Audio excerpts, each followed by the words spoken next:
And welcome back here for Game 2.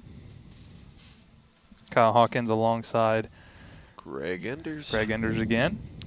We have a second inning or second leg of a doubleheader here between Indiana Southeast and Huntington University. Tyler Yakovich will be your starter for the Grenadiers here in Game 2, and I'll set the defense for you here quickly as we have some changes from the first game. Left to right in the outfield is Colin Long, Mason White, and then Braden Hazelwood.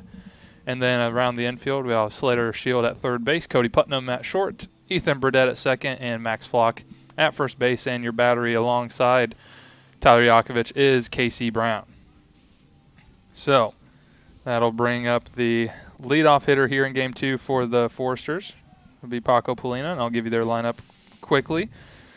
Following Polina will be Biroa, Wolf, Malat, Coons, Pelletier, Deckman, Roast, Kestranek, and then the pitcher for Huntington will be Anglin. So that's the first pitch of the game. It's going to be a swinging strike for an 0-1 count. Tyler Yakovich, he is a very good pitcher. Handles ball control very well, as that'll be tipped foul to the left side of the field. 0-2. Yeah, this will be Yak's fourth start of his senior campaign.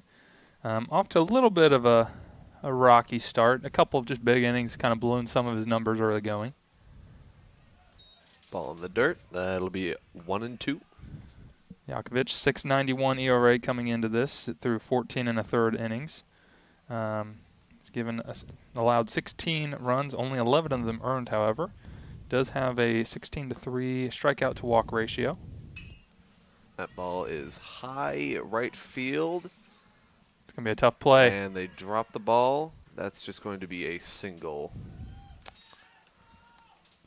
Unfortunately, lost that in the sun, looks like. Yeah, tough play there. A long run, especially with a right-handed hitter up for Hazelwood, so he didn't have an opportunity to get there. And just with that sun battling and just a tough angle for any of them out there, that's going to fall and be a little Bermuda Triangle single.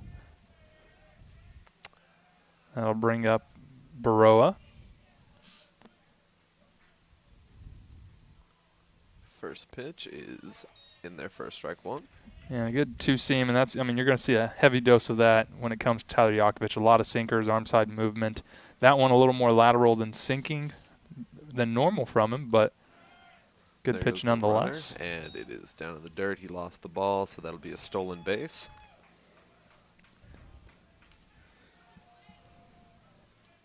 Yeah, Polina not wasting any time there. Count is 1-1. Runner on second.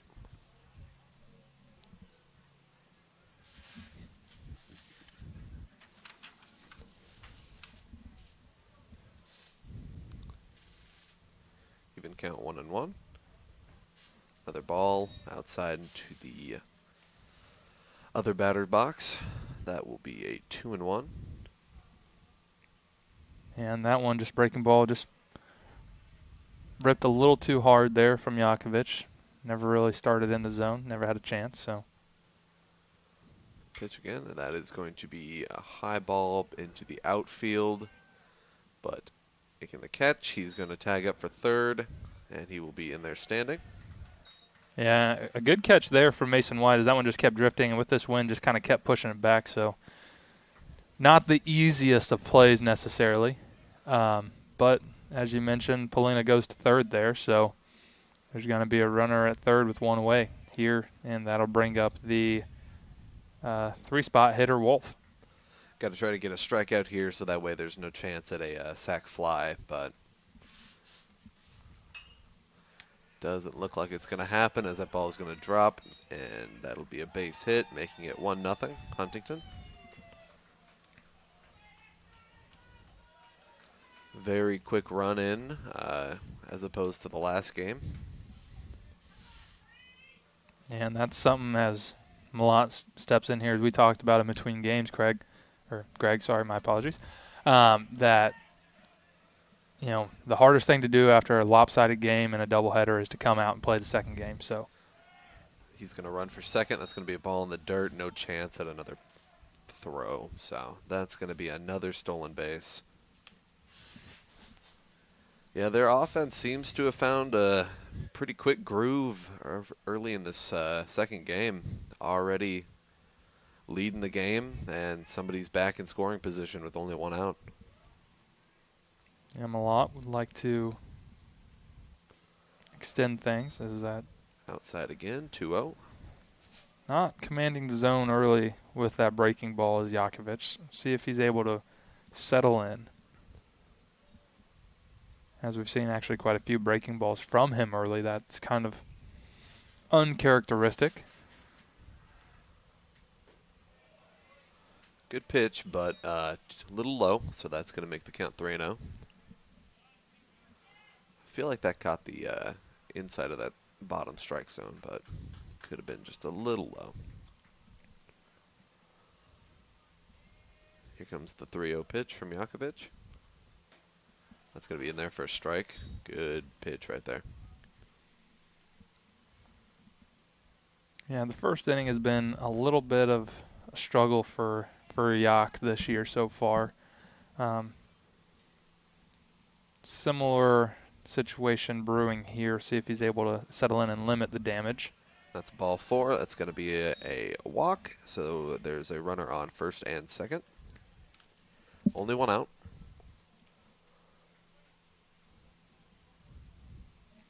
And that's going to warrant a trip to the mound for Brett Neffendorf, see if he can't get his senior right-hander to settle in. Definitely a rocky start so far for Jakovic.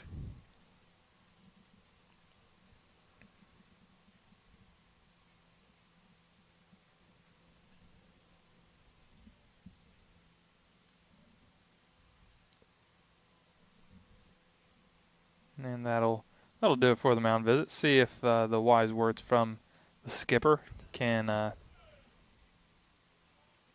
get things going in the right direction here for Jak.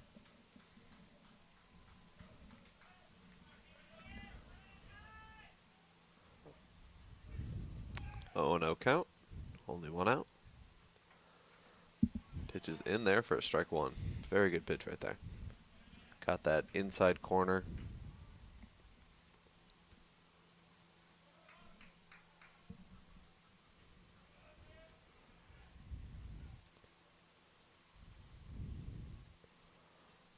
The 1 pitch is down in the dirt again for a ball. That'll even it out 1-1. Good stop there. Not allowing that runner on second to advance to third. Yeah, Brown having to stay active here in his first inning of the day, as he'll do the catching here in game 2. That'll be 2-1. A little low on that ball, but he's definitely starting to see the strike zone a little better. I can see it definitely converging more inwards.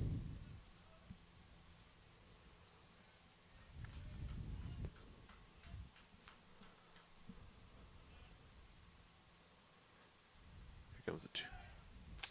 Never mind. They're going to try to pick him off, but they won't get him in time.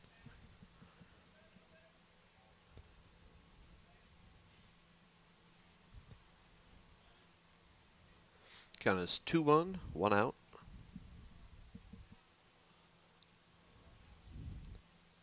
Here's the pitch. Outside, 3-1. Definitely not a commanding start for Jakovic, but see if he can't turn that around. Yeah, Jak is a sinker baller by trade, so always a candidate for a double play ball, and he would love to find one here. High ball 4. Bases are now loaded. Definitely not a pretty start for the Grenadiers. And that will bring up the designated hitter, Zach Pelletier.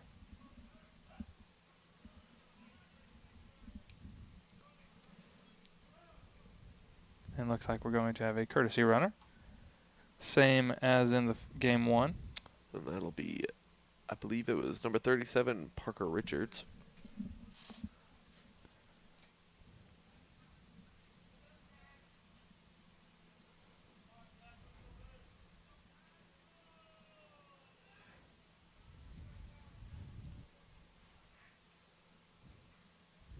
Here's the first pitch, and that's going to be in the other batter's box for ball one.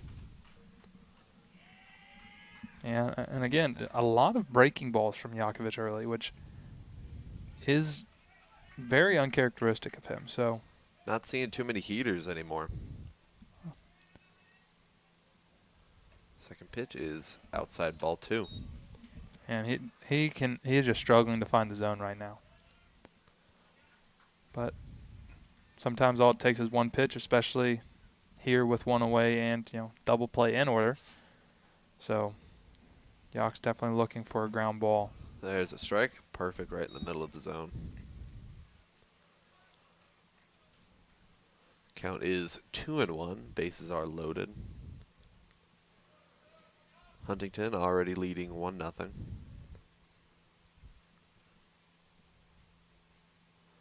The 2-1 is fouled back. 2-2.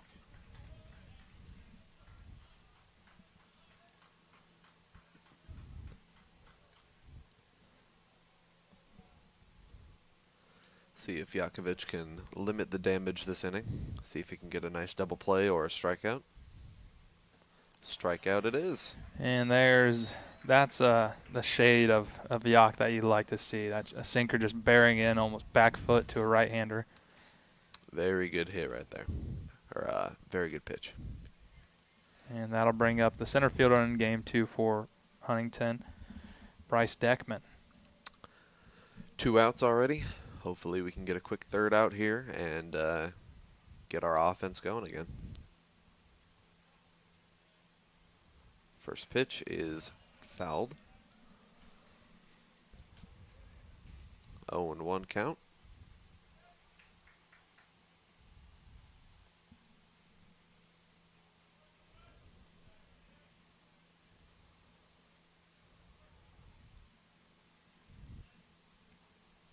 The 0-1.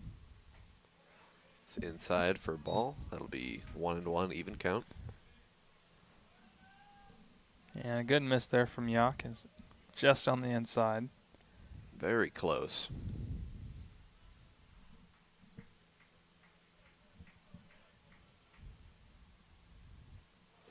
Ball in the dirt and it gets away, but none of the runners are going to advance.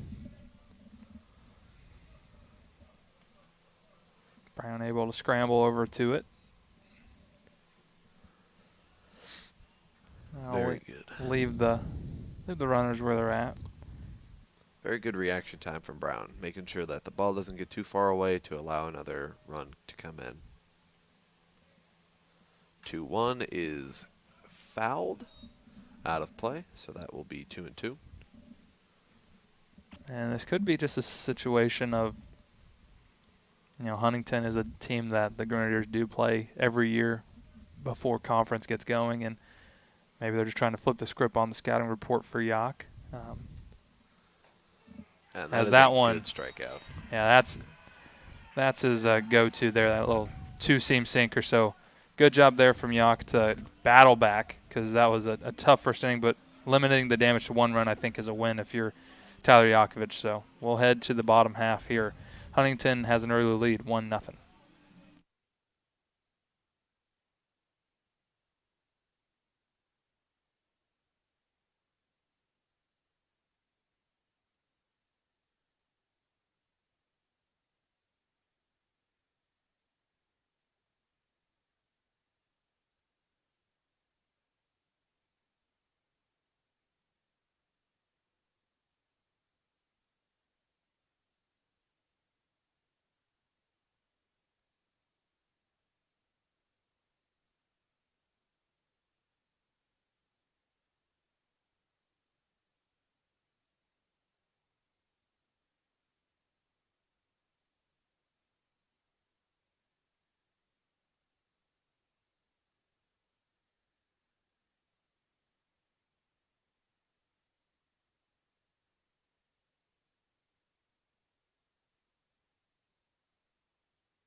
It'll be Ethan Burdett to lead off for the Grenadiers here. See if this Grenadier offense can keep its heat from the last game. Putting up 11 runs in 7 innings.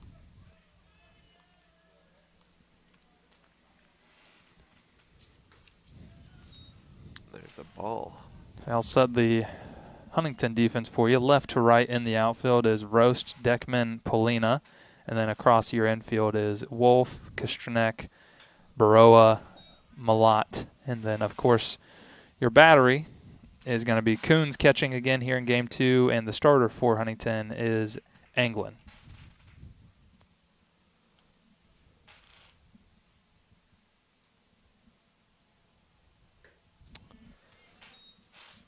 That will be 2-1.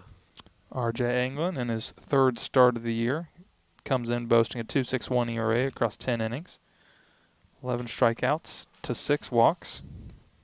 Only 3 runs allowed, so does appear to be, at least early on, maybe one of the frontline guys, if not maybe the ace for this Huntington staff.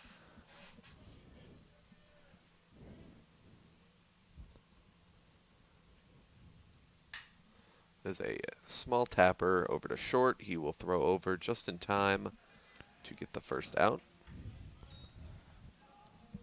Yeah, Kastranek wasting no time getting his first action as he's coming in Game 2 here. Here comes the power hitter. Got Mason White coming in. Yeah, entering the day, of course. Leading the team in pretty much all statistical categories from an offense perspective. Average at 378, hits at 17 rather, runs at 10, home runs at 5, RBIs at 17. He does not lead the team in walks though, so I guess the boys have that going for them. That's Mason trying to spread the love a little bit, I guess. Mason's trying to give, some other people some chances.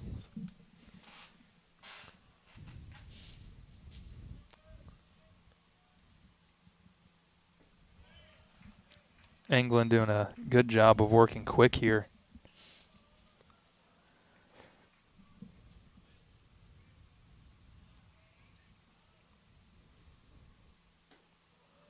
That ball will be low for 3-1, so Mason's ahead of the count here pretty quick. Yeah, that one just missed inside. I thought it was from our angle, a pretty good pitch, but it could still be a good pitch and be a ball. Yeah, exactly. There's ball 4, so Mason will take a walk here. He heard me say he wasn't leading the team in walks, and I think now he's trying to make up for that because it's at least his 2nd walk on the day because those stats obviously predate Game 1. But he definitely heard us here in the press box. He's like, all right, then watch this.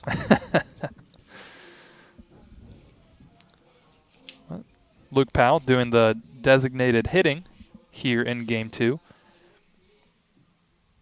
Has the faith of skipper Brett Neffendorf that he knows his senior will be able to get going. It just is a matter of time. Takes a whiff there for first strike.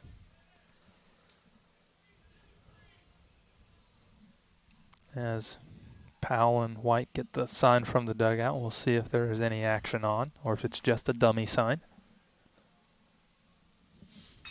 There's a good hit to left field, but the left fielder will be able to make that catch, and that will be the 2nd out of the inning. Yeah, honestly, especially the wind still blowing, maybe not as hard, but a good play there from Dylan Roast out and left as to make sure that didn't burn him. But I'd say a better at bat than in Game 1 from Powell as he hit that one right on the screws, just right at a guy. So maybe trending in the right direction, which is what you'd love to see if you're the Grenadiers. Very solid first at-bats of these 2nd game. Got a couple hits already. As he's going to throw back to first, make sure Mason White doesn't lead off too far. He will get back in time. I'll bring up the Grenadier shortstop Cody Putnam for his first at-bat here in Game 2 after hitting an absolute bomb in Game 1. See if he has a little more of the same success here against England. Well, you'd love to see similar, if not further, hit than that one. That was a beautiful hit that last game. Left the yard in quick succession. And he's going to try to steal. And he will successfully steal. Yeah, I think that one's going to end up being a wild pitch, rather. Yep. Mason actually decided to steal and then thought that the catcher. Yeah, it looked like maybe he was trying to bluff and pull a throw, and so he kind of stopped his momentum. But then once that went off the glove of Coons, he decided to just go ahead and just take the base. Yeah. So very smart base running.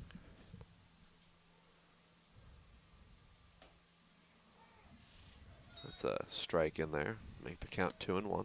yeah, a little high and outside, but pretty much the same pitch that Yakovich struck out to end struck out the Huntington batter to end the inning. So appears that is going to be a consistent called strike, at least here in the first inning. Definitely could use that to their advantage. That ball's in the dirt for 3-1.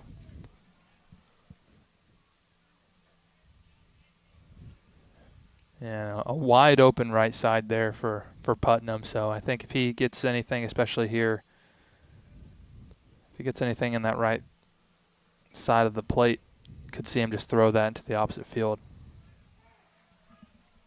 That'll be strike 2. I thought that was a little low, but... Yeah, I thought it was a little out, but our opinions are irrelevant, Greg. That'll run things full.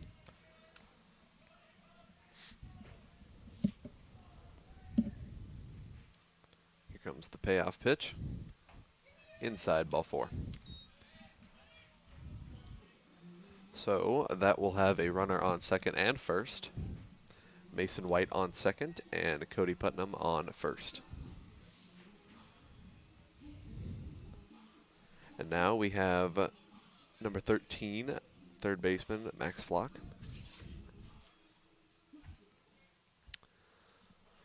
See if we can get a good quality at-bat out of him.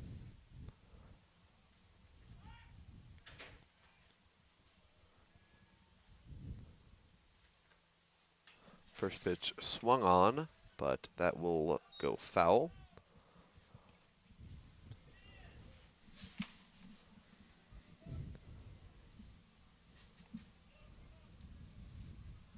Max Flock would love to keep up with the 2-out success the Grenadiers have had early on this year.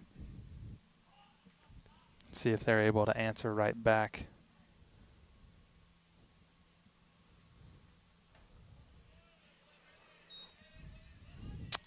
Count is even, 1-1.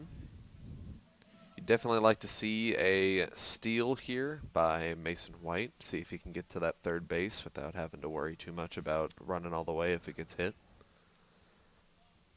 Yeah, uncommon probably here with 2 outs. One, because you're not wanting to risk that third out at third base, but at the same time, because you're already in scoring position, with 2 outs, you're going on the crack of the bat. So there's really, outside of just playing for a wild pitch, because then you obviously score from third, there's not much benefit in the risk on trying to get to third with 2 outs in that scenario. Obviously, if there's a wild pitch or anything, you always take it. But there's a healthy hack there. That will be 2-2.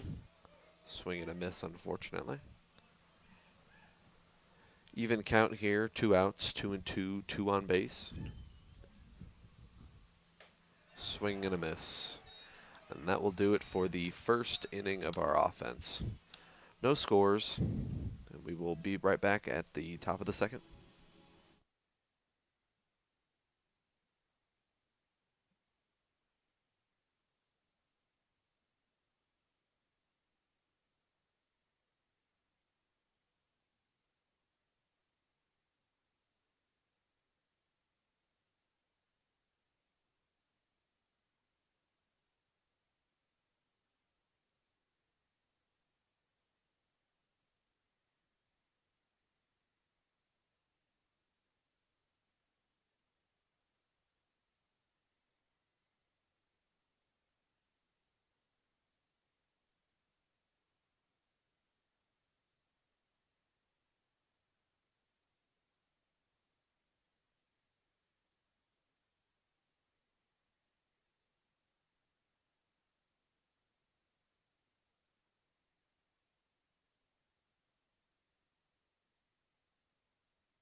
All right, we are back.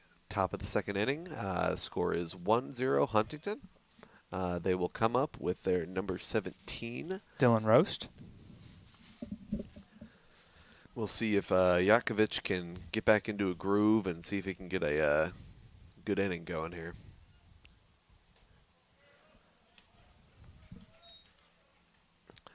Not too strong of a first inning, but let's see if he can just turn that around. Make it like it never happened. Good job, though, to limit the damage because, I mean, that inning definitely could have gotten out of hand, but limiting to only one run, I mean, it's a great job from the senior, and you love to see it because, I mean, you're going to have to be able to make adjustments like that if you're going to go deep into some ball games. Whoa. Behind the back, that'll be 3-0.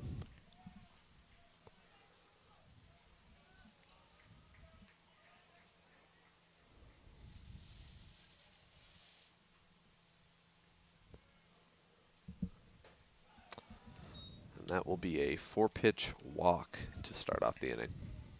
Yeah, I'd say a 4-pitch walk is probably the worst way to start an inning, personally. Yeah. I mean, it's right up there, with like leadoff bomb, I guess. But as a leadoff walks are the only thing that makes you feel worse is maybe a 2-out walk when you've got the first two guys, and especially if you're the bottom of the lineup. But it's going to be another time here for Yak to see if he can make an adjustment. It's definitely a mood killer.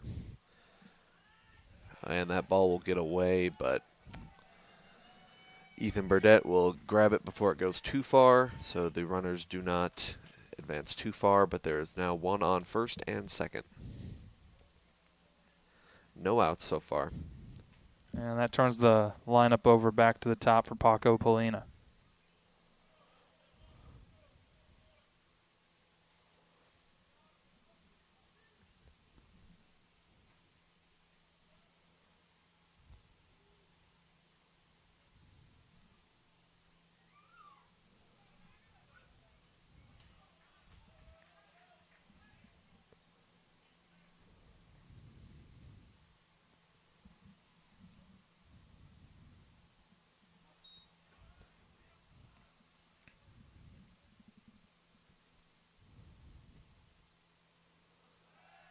Going to try to pick off at second, but with plenty of time, he will make it back in time.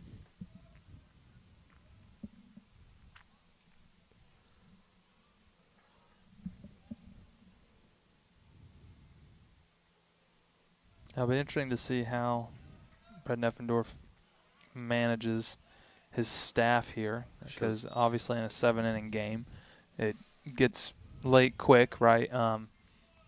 And yeah, also have to think you still have 2 games tomorrow as well. So I don't think Yak is necessarily in deep trouble quite yet, but he's definitely going to have to start turning the ship around.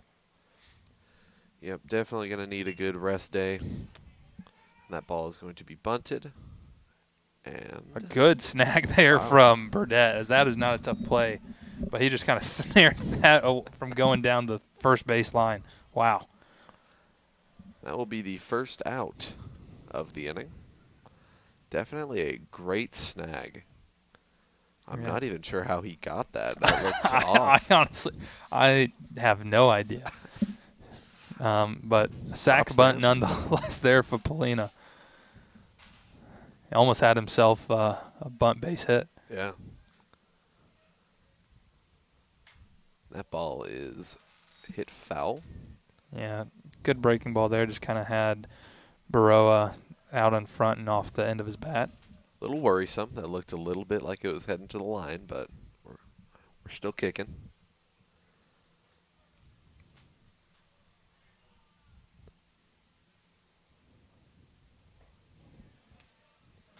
Count is now even, 1-1.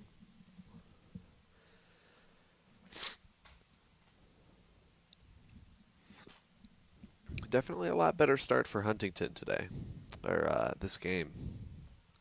First game did not go over so well. This ball is lifted high, but it looks like out of play. So that will be 1-2 count. And we're definitely getting into that time of day here at Cutter Sports Complex where that sun is going to be a menace. for anyone on the right side of the field. If you don't have sunglasses, prepare to just hope you can catch the ball. I can tell you from experience, sunglasses don't even really help. It is just absolutely blinding, and you can kind of see it on Jakovic's face from here. Like his hat's, he's squinting, and I mean, everyone on the right side, have fun. I've seen many pickoffs or first baseman just miss ground balls because of it. It is not a fun scenario. That ball is going to get behind him. He is going to score from third. And the runner at second will advance to third. So it will be 2-0 Huntington.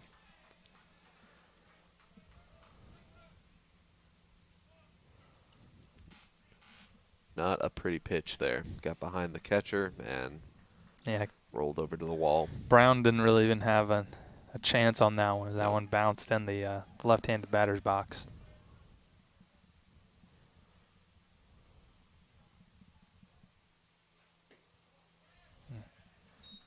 Count is now full, 3-2.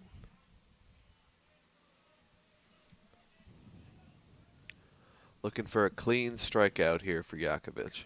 See if he can pull it off. That is another walk. That will be runners at third and first base. Yeah, that brings up third baseman Matt Wolf.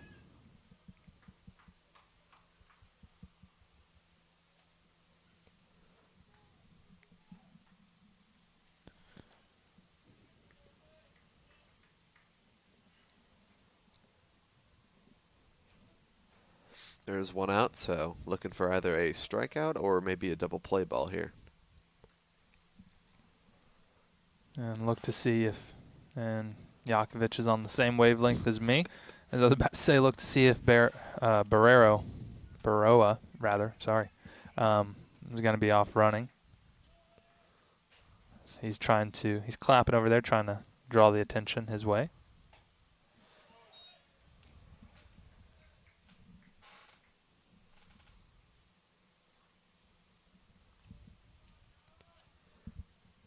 Definitely a large lead off there on first, but he will get there in time again.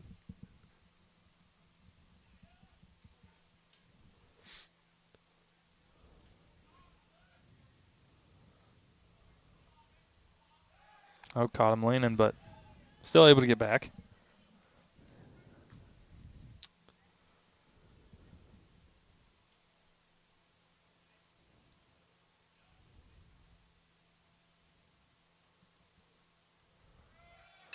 He will run, but that will be through. That is going to send... Oh, boy. Okay, so that'll get through. That'll make it 3-0 Huntington. The runner on first will make it to third, and the hit there will be a double. That's going to be a single, and because he's going to only advance because of the throw. So for all you statistical savants out there. Very wild throw there. Did not get him in time. And that'll bring up the first baseman, Jordan Malott. That ball will be tapped foul. 1-0, or 0-1. And it looks like we have some movement down in the Grenadier bullpen, so not the best start here for Jakovic. Looking to try to extend his day any way he can. But it's going to have to come in a hurry.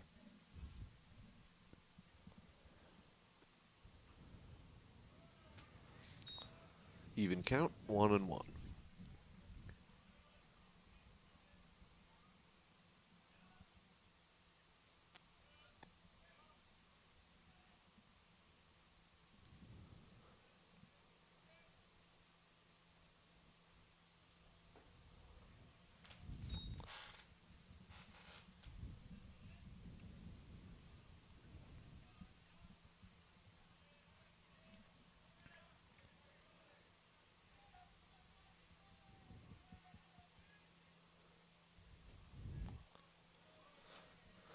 Three and one on a pitch pretty far outside.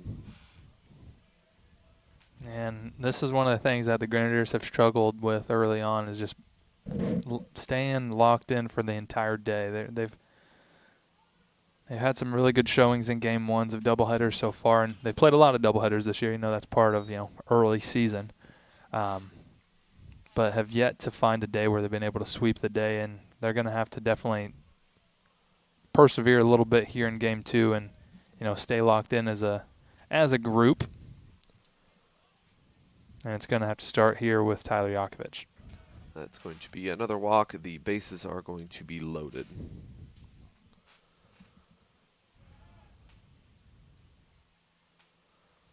There will be a little bit of a meeting with the catcher. Yeah, he tries to settle him down just a bit. Because, Yak is definitely one of those guys that, it can flip on an instant. He can, absolutely get you through the next, 3 or 4 innings.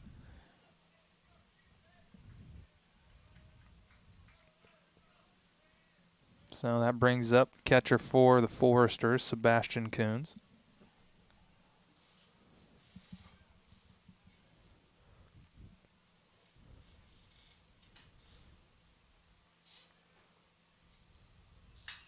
That ball is hit hard, fair. That will roll all the way to the wall, and that will bring in 2 runners, and that will be a double. That it is. 5-0 Huntington.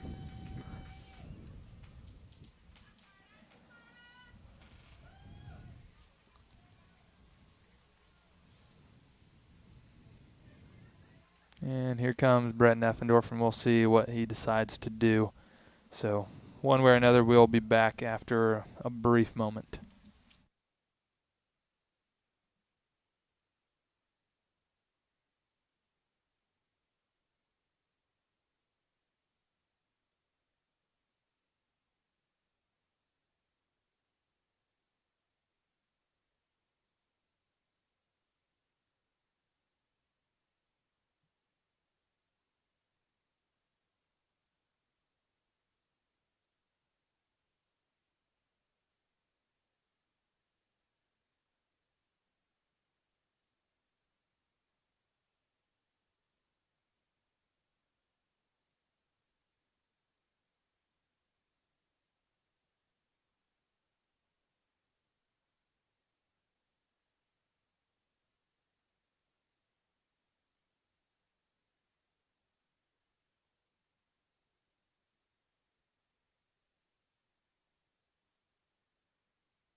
New pitcher for your Grenadiers is going to be freshman right-hander Connor Sims. Sims, the native of Greenfield, Indiana. Comes in, this will be his 4th appearance on the year. Boasts a .348 earned run average across 10 innings. 13 strikeouts to 6 walks. So he's definitely getting turned to in a time of need here for the Grenadiers. Yep, after definitely not a good first couple of innings for the Grenadiers, he's going to come in and hopefully start turning things around for us here. Yeah, just not Tyler Yakovich's day. Unfortunately not. That is a good strike 2. That is a above average breaking ball there, Greg. Very good pitch. They call that in the business in Uncle Charlie.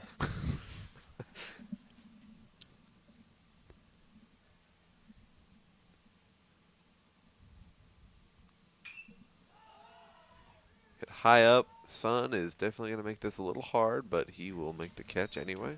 Yeah, a great job there by Sims to come in and just attack the zone and get the first guy. So 2 outs now, and he's going to do everything he can to try to get Deckman here to, extinguish the threat that Foresters have had.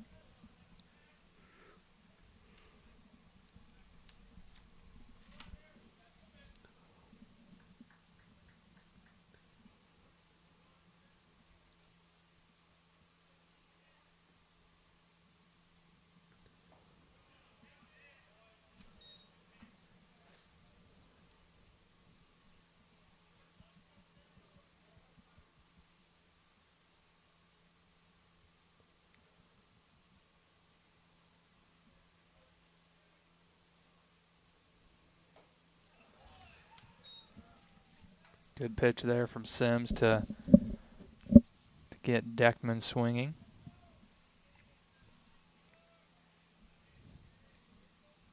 Say in the small sample size that Sims has, whenever he's in the zone, he can be electric. Absolutely. It's another high pop-up over to first, which will make the catch, and that will end the inning for them. So a great job there by the freshman to come in and get him out of it. So see if that can turn some of the momentum going into the bottom half here, Greg. Absolutely. That was a very great way of coming in and shutting things down. We will be right back. Top of the third. Bottom of the second, sorry. 5-0 Huntington.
Casey Brown to lead things off in the bottom of the second for the Grenadiers.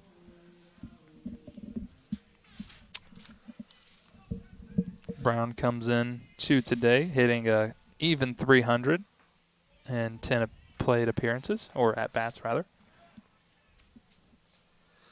See if the Grenadiers offense can take notes from the first game and see if we can get some start to get some explosive runs and hits here.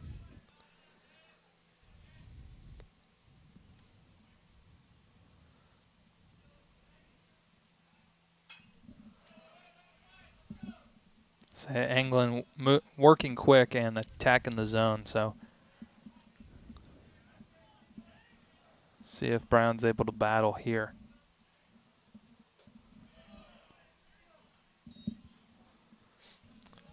Count is 1-2. Very quickly behind is the catcher Casey Brown, but high 2-2.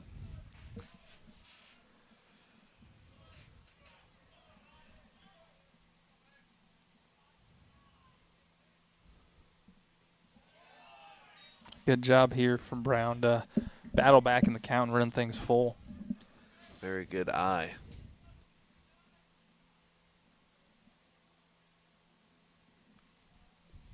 Payoff pitch. It's hit center field. Right back where it Right came, center. straight up the middle. Perfect. That'll be a leadoff single. And look, I imagine we'll have a courtesy runner, as we will, and it's going to be Makai Stoner. So he will maintain those duties as he did in the first game. Here comes Braden Hazelwood.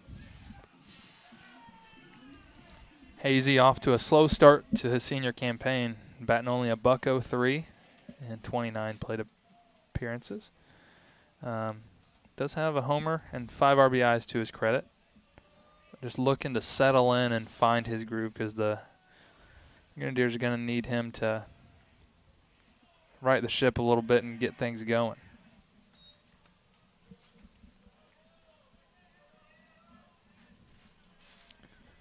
You know, IU Southeast, not the best February team historically, so this is nothing new, unfortunately, to those who have followed us. Oh, just foul. Oh, that was really close to being a really great hit right there, but Yeah, wasn't just down the meant to be. line.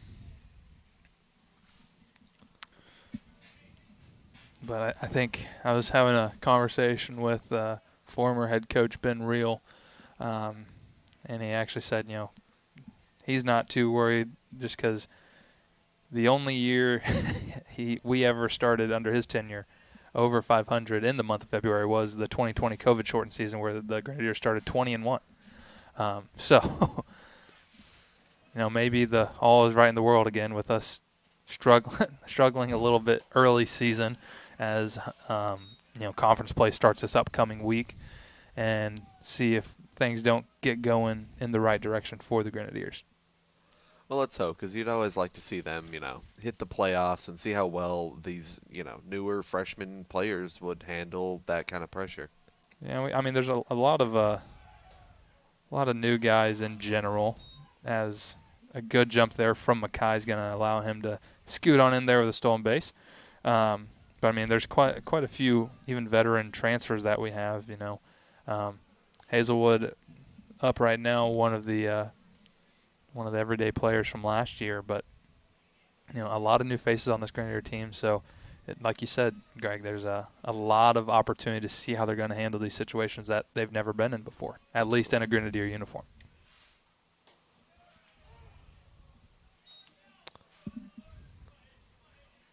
I believe he thought that was ball 4, but it will be a full count. And wide open right side here. If he gets something on the outer half, just throw it that way. Wow, he gets a called strikeout on that. That is unfortunate for him. Yeah, that pitch, those last two pitches in about the same spot. So, you know, if you're Hazelwood, you know, probably look back on that one. And even if you don't necessarily agree with the call, probably got to fight that one off with 2 strikes, as the pitch before was just called a strike in that same vicinity. Unfortunate, but here comes Colin Long. See if he can put his namesake to use and make the ball go long. There's a steal attempt for third, and he made it. And a great jump there by Makai. Very good. As that's a ball, I do believe. I mean, honestly, kind of surprised, and the umpire does confirm it is a ball, 1-0. It's kind of surprised Coons threw that one down because I didn't think he had much of a chance at all, and then you're risking throwing it down for a run, but you know, Long batting 250 on the year. Does have a pair of RBIs. Then it started off pretty strong and it's kind of fizzled, and he's looking to kind of get back to that. And that's the second pick off to third base we've seen today from Huntington, and I can't tell you the last time I saw it once. I mean, personally, I was a big fan of it. We had, a play back when I played here that we called for it, and it was my favorite because it made me feel like a lefty, right? And as a right-hander, you never get to feel like a lefty. They got it made for him as Long swings through that one. But, it's one of my favorite, and I feel like I had a really good move. But we never used it really. And, I mean, they're not afraid to throw down, pick off. We've seen quite a few pickoffs at second base in addition to first base. So definitely something that they go over quite a bit probably is Huntington. Yeah, we've seen quite a bit last game, a couple pickoffs. I believe it was one or two of them. That'll be a strikeout for out number 2. Yeah, definitely throwing to third is not something that happens towards the higher as you get higher in the league.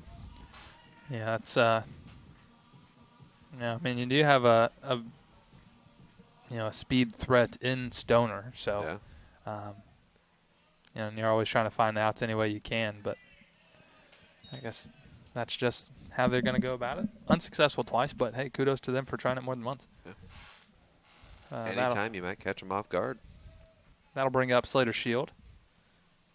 See if he's able to cash in the runner. That's a good hit. Yeah, it's got a chance. Center, but and he drops it. That's just a straight whiff there by the center fielder Deckman. As that, off the bat, I thought that had a chance to get down, but I think maybe the sun just kind of played him a little bit. That was interesting. It looked like it went right through his glove, but well, IU will definitely take that anyway.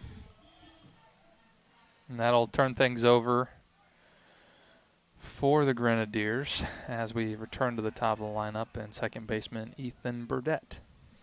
It is 5-1 Huntington, so hopefully they can get some more runs up here on the board. Inch their way closer. Yeah, good breaking ball there. First pitch from Anglin. As I mean, one of the hardest things as a pitcher to do is turn it right back on, right? Like you're sitting there, you're watching it. He's kind of there, third out, right? You're all right, cool. Got out of it, stranded the runner on third, right, with less than 2 outs, and then immediately have to just get right back into I got to go compete again. That is a challenge, right? Yeah. Mentally, especially. So we'll see if he's able to just jump right back in, as obviously with that first pitch strike, but things are even now. I mean, you see it with the best players in all of baseball, too. If they come out there, it's going to be different than the last time they were there because you have to re-go in there thinking that, okay, I need to compete as hard as I can again. Yeah, it's a lot of people have the ability, especially when you get into like the higher levels, to quote unquote flip the switch. Yeah. But it's not the easiest thing to do. I can tell you that. And as a teammate, as a pitcher, the last thing you ever want to do or should do, right, is put blame and say, oh, well, if he catches that, then X, Y, or Z. Oh, no, yeah. It's hey, I got you. Next one's coming to you. I'm going to pick you up, right? That's the mentality. Yeah. As England does a good job there running things full, but because you definitely don't want to blame someone, because if you were put in their shoes, would you have made that catch? Well, and it's all about just picking everyone up, and see, just like we were talking about, as Burdett's going to swing and miss at that one to end the inning. So good job there from England to jump back into things and not let the 2-out threat carry on any longer, but it'll be 5-1 as we head to the top of the third. Huntington.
Dylan Roast to lead off the top of the third for Huntington.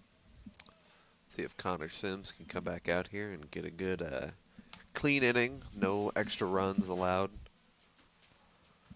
First one misses 1-0.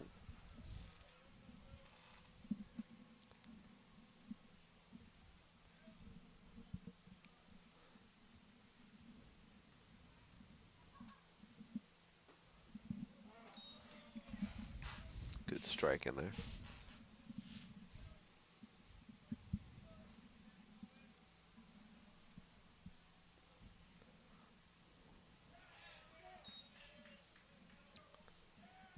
And they're going to say that he Wow. did not check his swing.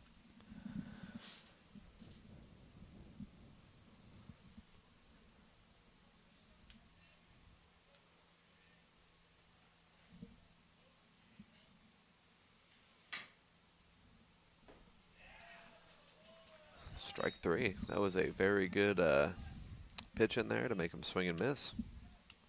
So that'll be the first out here in the top of the third. Yeah, good job by Sims. I don't know if it was like a sinker possibly, or maybe even a changeup, but to get Roast down swinging, as that brings up the shortstop now, Kestranak.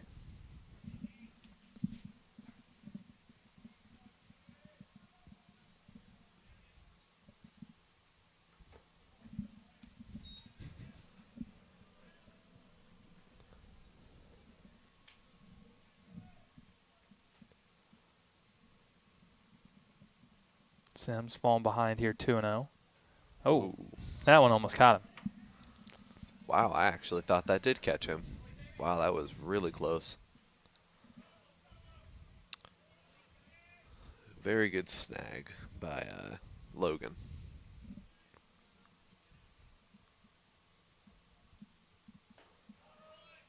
Ooh, that one's going to just miss, I guess, for ball four. And that is a 4-pitch walk after the good strikeout.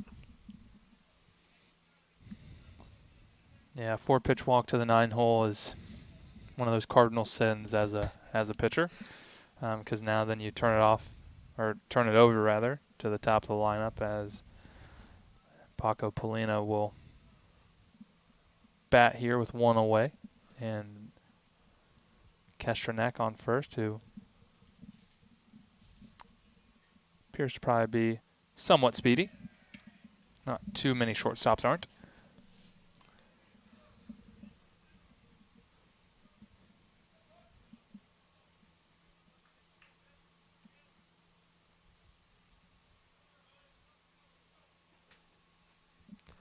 Hopefully they can turn two on this one. He's going to check on him, and he's going to make it back in time.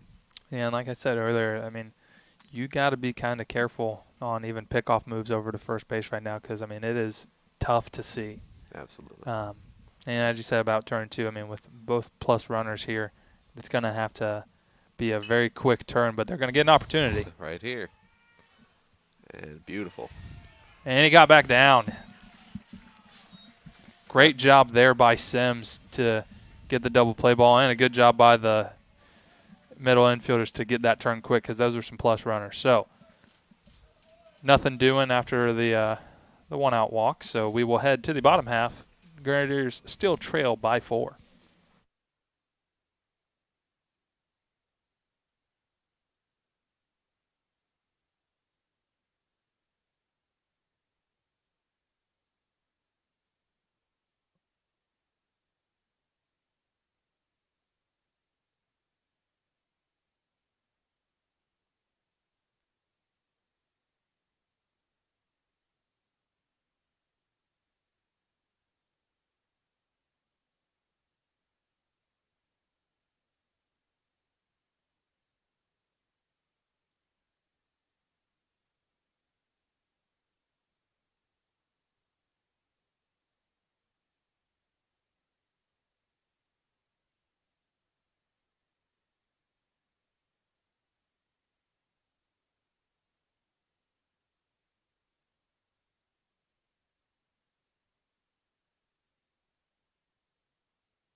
White, Powell, and Putnam due up here for the Grenadiers in the bottom half of the third inning. So yeah, Southeast still trails in this one. Score 5-1 Huntington. See what Mason can do with his at-bat here. Hopefully get a nice little hit. Hopefully the Grenadiers can start chipping away at that lead. Yeah, that's the key, especially when you're facing a multi-run deficit. Is not trying to get it all back in one swing, right? Especially with nobody on, you're not going to hit a 4-run home run with no one on base. Never happened. Not going to happen. So getting base runners on, having quality at bats, stringing some stuff together. Especially in a 7-inning ball game. Trying to get to their bullpen. Think small, and then when you have that opportunity, then you can think big. Whew, right on that one and fouled that one straight back.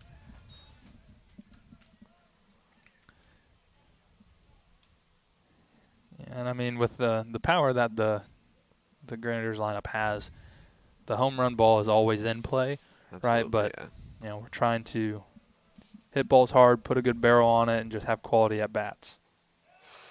And they're going to say that he went around. Wow. Mason not really agreeing with that one. Yeah,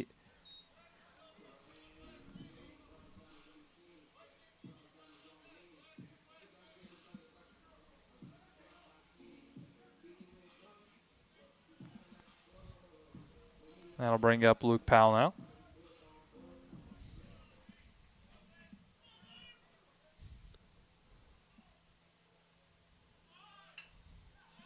Bunt down. Oh, that's a perfect bunt. Absolutely, yeah, that's beautiful. And maybe that's all it takes to get the senior slugger going, is a little bunt base hit down the line.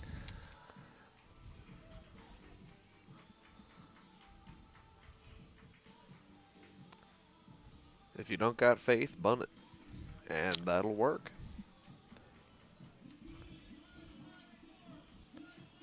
Definitely a perfect scenario for that bunt, right down that left field line. I mean, no one and got it. Credit to the Grenadier players, as they are the junior grounds crew here at Cutter Sports Complex, because that thing rolled true. There was no deviating left or right. So good on them to take pride in their field, as that thing was about as flat as you're going to find.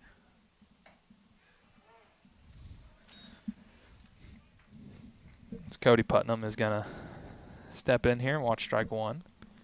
I think he was just trying to get that ball to remove the white lines off the field. That was straight down. 1-1.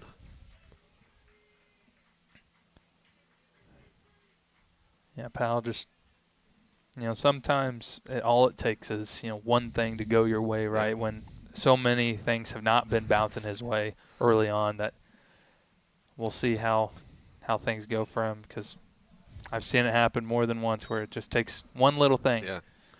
Sometimes it's not even that. Sometimes it's someone dropping a ball, right? And you're like, hey, I don't care, I got on base, or whatever it may be. So definitely look to see how he fares rest of the way. A single runner on base could be a game changer. And there's a runner aboard here with one away here for Putnam. Man, a bluff as Powell threatened to steal, but threw it in reverse.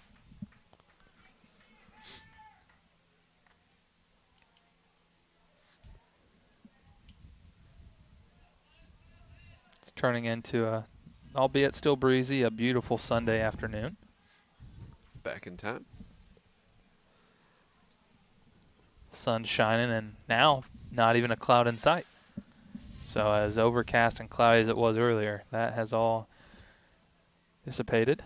Wind has picked up a little bit, though, pushing it straight outfield. Good job there by Cody to foul that off and stay alive. Count is still even, 2-2. He's fighting this pretty well.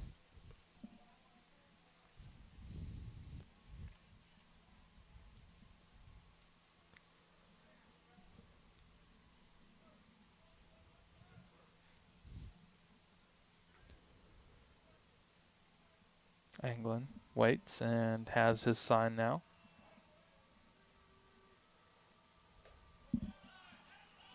Good eye. That's going to run it up full count.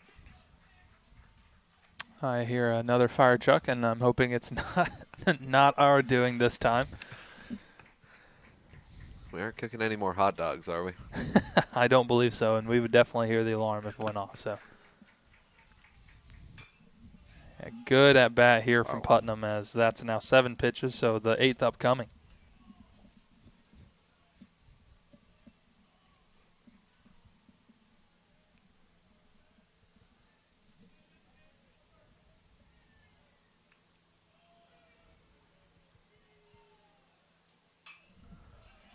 Another foul. That is a very good at bat here so far. Yeah, Cody Putnam putting together a good fight. And I mean, and at bats like this are what the Grenadiers need, where it's not a quick one. You know, it's battling, making England kind of stress a little bit, and he's gonna keep her going. Right? Probably would have been ball 4 and off the hands a little bit, but I mean, especially with some of the the calls that the Grenadier hitters haven't agreed with. Right? It's much better to foul those off than just put the fate in the umpire's hands. Yeah. The payoff. That is fouled straight up. On the wind, push that back And fair. And a he circus dropped catch, it. but that's going to be tough as That's Powell unable unfortunate. to get there at second. So just going to replace runners there, unfortunately. What a bobble. That was a very true bobble. I mean, off his glove, off his hand, and he almost still made the play. Yeah, almost. And, saves himself an error as he's still able to get the force out, right? So, Like you said, it is definitely that sun's doing. It is not easy to see straight up when that sun's blaring in your face. now and that will bring up Max Flock as he's going to swing and miss at the first pitch.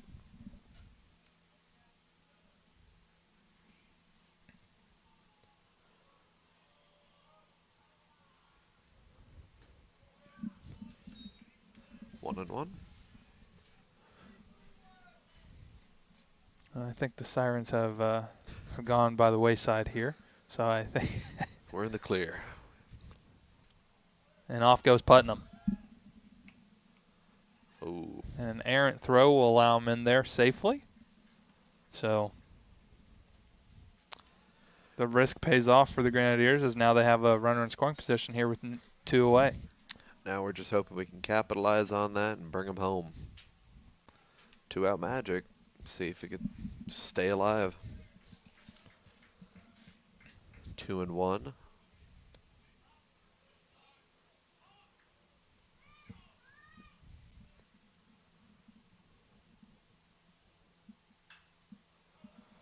Foul back. Out of play. It is 2 and 2. Even count.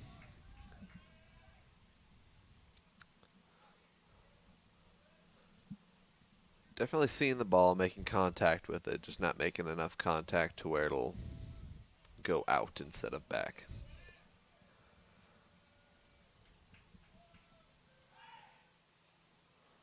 And that'll hit him. Yeah, it looks like there was some interesting. Looks like the shortstop kind of flashed back, like he wanted a pickoff attempt at second base.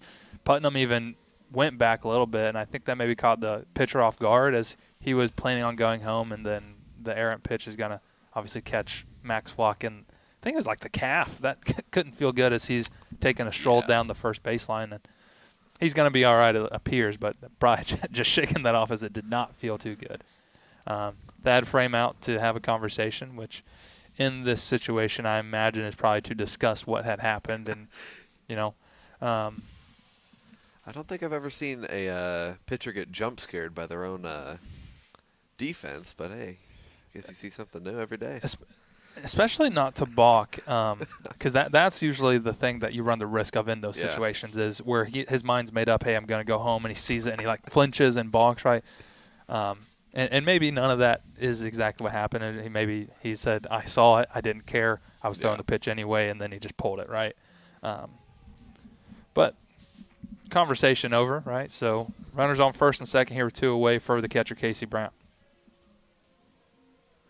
Grenadiers, again, finding base runners with 2 outs. Yeah. Brown looking to put together another at-bat, as he had a really quality at-bat in his first go-around, ended up in a base hit after falling behind 0-2 and then battling back full count even. Definitely could use another one of those. Ooh. And they're going to throw behind. Interesting, as the first baseman wasn't even close to first base. Wow. So lucky break there for the Foresters. That first baseman's able to get back there. But Coons was just firing. He didn't like how far Flock was off, and he just was letting it rip. So he's ready. That ball has fell back. 1-1. Coons has had a good day today. He's gotten a couple pickoffs, and he's apparently looking for more.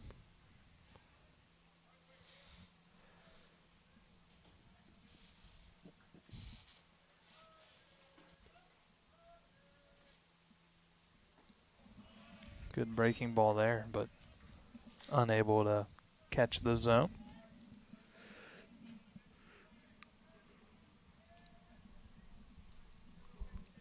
And the count here is Brown. See if he can do something with it.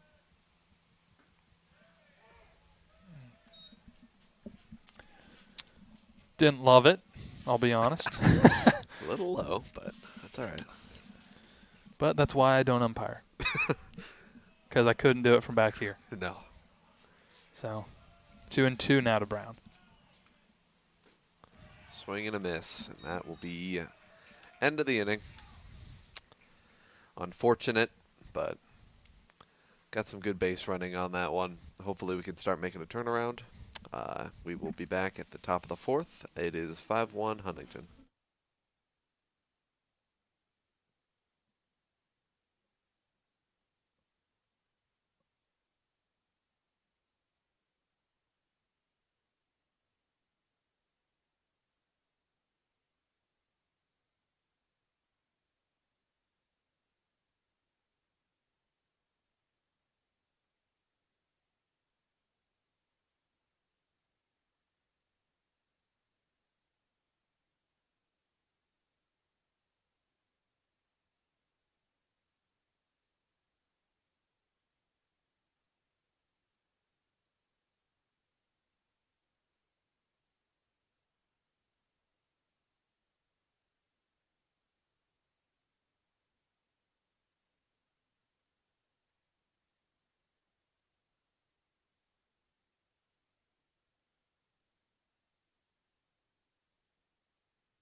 Connor Sims out for his third inning, or 2 and some change rather, as he came in relief in the second.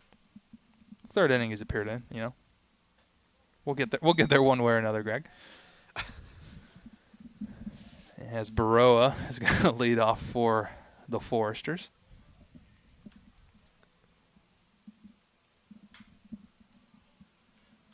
Tapper foul.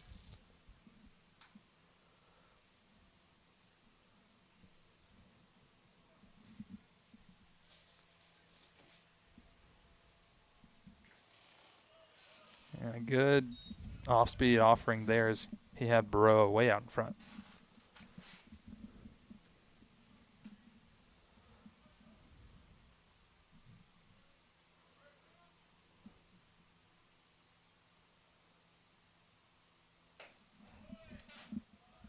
2-2. So this is going to be one of the tests for the freshman. Kind of been his struggle early in his career. Obviously, a small sample size, as that one's fouled away. But coming out for some of those additional innings and getting right back to attacking the zone. Right, he has a fantastic pace and he works quickly, and it's pressure on the hitters. But sometimes when it kind of slows down for him, it's almost like he has to restart the motor again. Yeah. And a good job there. Called third strike for the first out of the inning. He has a changeup, maybe. Yeah, looked like not often do you see a changeup kind of catch the top of the zone, but that's exactly why he threw it there. Yeah, strike. They all count the same, man. Yeah. It doesn't matter how you get them. So good job there, retiring the leadoff by Sims, as that now brings up the third baseman, Matt Wolf, as he watches a first pitch changeup. That is lifted high into right field. Battling the sun, but makes a catch. Hazelwood there, as if the sun was no issue at all. So look at me not knowing what I'm talking about. So now the first baseman, Jordan Malott, after see if Sims can keep the foot on the gas. I was going to say, it's been a pretty quick inning for him. He's gotten really good pitch control here, like that right there. That is a devastating breaking ball. Yeah. I was a slider cutter guy. I never had a curveball like that. That is an above average pitch, as I will. Oh, that one wasn't. That's lifted deep, and that is gone. And he threw a really good pitch the one before, but that one just caught a lot of the plate as Jordan Malott deposits that one into left, as Huntington's going to get another one here in the top of the fourth. Huge swing, huge lift of the ball. That just combined perfectly for that home run. That'll bring up Sebastian Coons. 6-1 now here, Huntington. Tacking on one more insurance point for them. Do we need to have the runs versus points debate? Oh. I mean, it depends on what you use it for. It could go technically either way. As a baseball lifer, I will have to aggressively disagree. It will always be runs for me, but sometimes, man, I don't know. I just say points. We'll work on that. We'll get there. As Coons quickly ahead 2-0. So see if Sims can hunker back down here and after giving up the solo shot.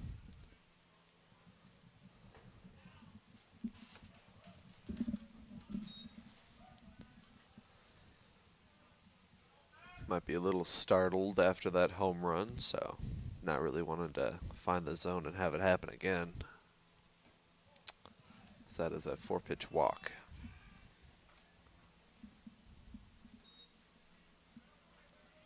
Coon's been on base a ton today, as we're getting a healthy dose of Parker Richards as well. But that'll bring up the designated hitter. Oh. It appears we're going to have a pinch hitter for the designated hitter, number 24, Ryan Wheeler.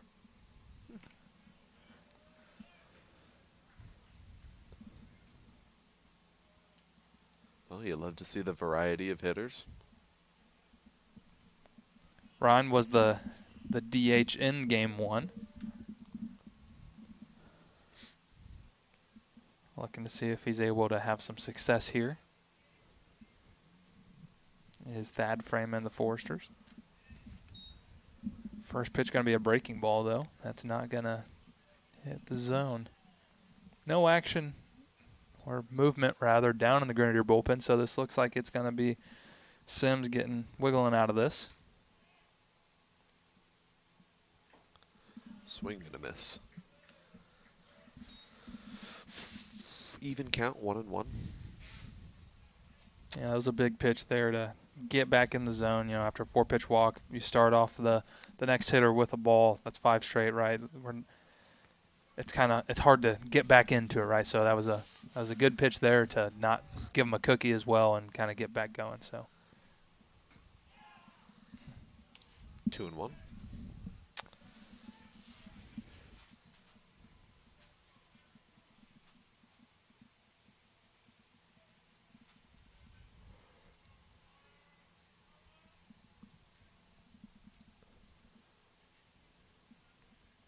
Sims comes set and delivers.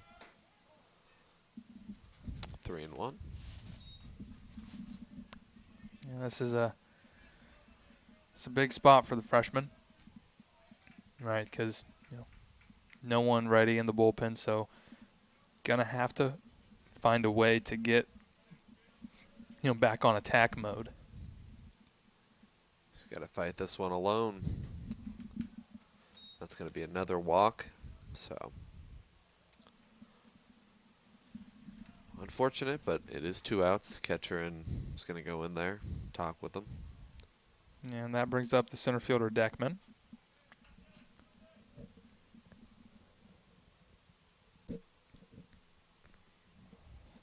See if the words from Casey Brown are enough to right the ship.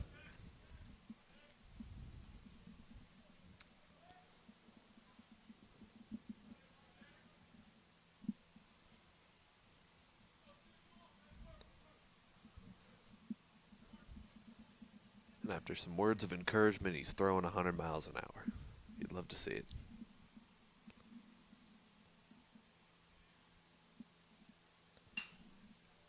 That's a lifted ball up into right field, but there to make the catch, and that will be the 3rd out of the inning.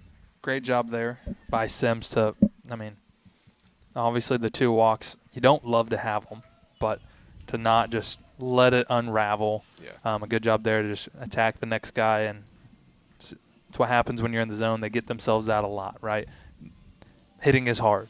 So Exactly. Good job there from Sims, and we'll head to the bottom half. Grenadiers still trail by 5.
So it'll be Hazelwood, Long, and Shield due up for the Grenadiers as Huntington struck for 1 on the solo shot by Jordan Malott. So they'll look to try to chip away here. As the first pitch from England is going to be high to Hazelwood. Good take by Hazelwood to not swing it, though. And that's a barrel. That's going to be extra bases. wow, yeah, that is. Off and running. There's a chance for 3 here. He's going for it. He's making the turn. And that'll be a triple. Beautiful hit right there by Hazelwood. That's a great way to start off the Absolutely. inning. And Hazy's needed that one for sure. Not off to the start he would have liked by any means. So whenever you can find it, just an absolute barrel into the right center gap for, I assume, his first triple of the year. Maybe the first. Is it? No, not the first one for the Grenadiers, as we do have a couple, but definitely his first one of the year. Wow. And he was thinking triple right out of the box. Yeah, absolutely. He was on his horse. But runner on third now for Colin Long, the left fielder. And another Another pickoff to third base. Third This today. is, like I said earlier, Greg, I'm a fan. Yeah, absolutely. I'm just baffled that I've seen it 3 times today. If you have it, do it. I mean, whatever the line could have been on pickoffs to third, I would have taken the under. Yeah. Man, they hammered the over.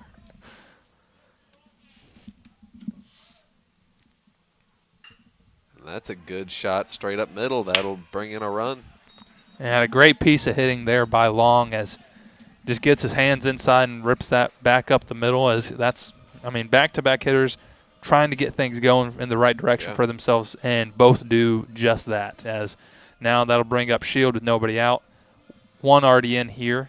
Runner on first, and you definitely have some speed both at the plate and at first base with Colin Long. So look to see if maybe Brett Neffendorf puts some pressure on the Foresters' defense. It's a perfect start to the bottom of the 4th inning. It's not ever too late to get some runs on the board, especially chipping away at that lead little by little. He's going to show bunt, but get rid of it early. So that'll be a ball. As showing bunt is not surprising. The second baseman and shortstop can almost high five there up the middle. So, you could push bunt, could be in play, right? And doesn't get the call there as he pulls the bunt back. And I definitely would have thought that was a strike, but I don't get paid to make those calls. I just get somewhat paid to talk about them. Right. But Shield ahead 2-0 with a wide open right side. 3-0. Very strong start this inning. See, hopefully they can keep it going. And it'll be interesting to see the ebbs and flows of this inning right here. Wow. Ooh.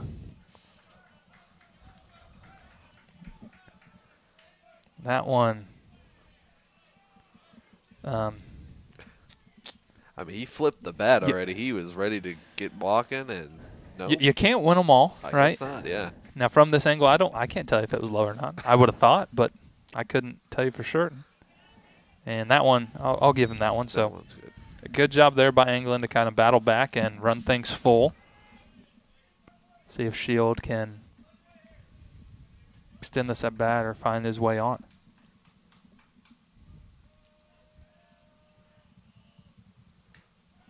That is a walk. There it is. I thought so. I had to hold my breath a little bit. I had to wait a second, make sure. There's a runner on second and first now. To the top of the Grenadiers lineup now, Ethan Burdett. But prior to, we're going to have a conversation on the mound with one of the assistant coaches for Huntington. So we'll check back in a moment.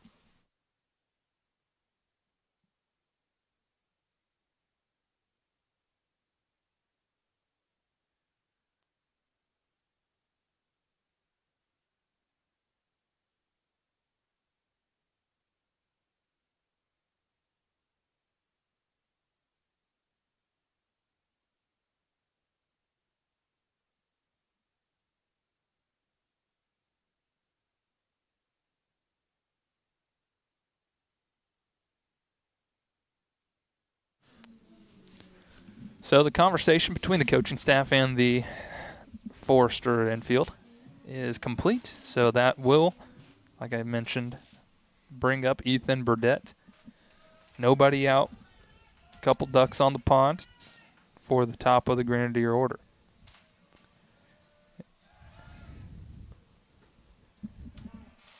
Say, kind of like a very interesting situation again there at second base where the shortstop, completely vacated and got the base runner to come back with him, but then the pitch was delivered by England. So I don't know if that's intentional now because we've seen it twice. Yeah, could be to throw some of our base runners off. But Burdett quickly behind here. No balls and 2 strikes. Saying I was going to mention before that how far in Malott was at first base and expecting bunt, but obviously down the count, not expecting necessarily a bunt with 2 strikes. Wow, he got that call for a strike. And that was a good morning, good afternoon, and good night from England. I mean, just 3 fastballs, just here you go. And are we sure an at-bat took place there? I think I blinked and I missed it. yeah, that was a tough one there for Burdett, but one away here for the always dangerous Mason White.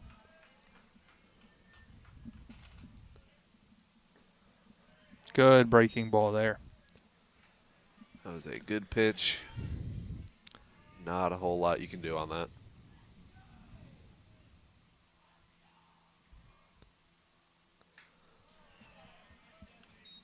Quickly down in the count, 0-2. As that is fouled backward to us.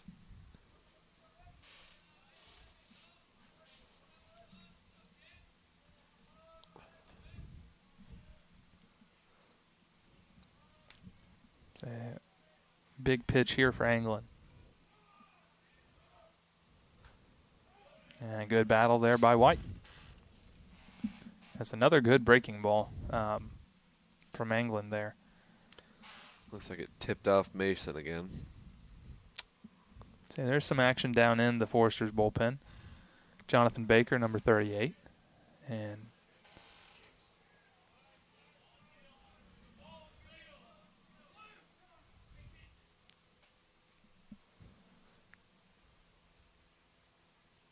it looks like there's number 14 warming up in our bullpen. Looks like Connor. Connor Freeze. Yep. An 0-2 here to White. 1-2.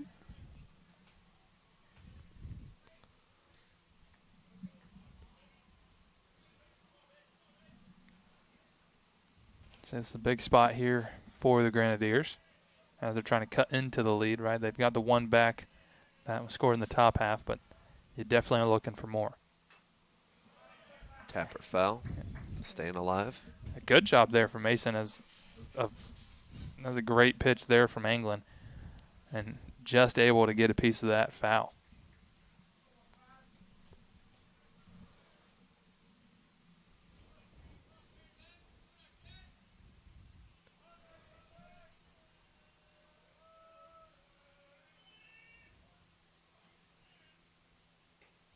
And that's going to be off the glove of Coons as people are going to move up. So double play now no longer in order there, Greg. There we go. Perfect. Just what we needed. As clangs off the glove, I believe that's going to be a pass ball.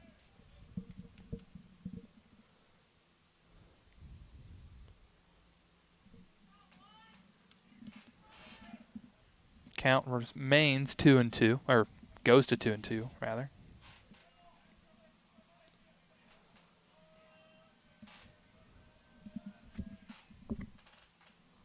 Fouled off again. Very good fight here. I'm gonna use my yard card here, as I just have, for some reason, just have a good feeling Mason's going to hit a ball very far. With how he's been, yeah, I agree.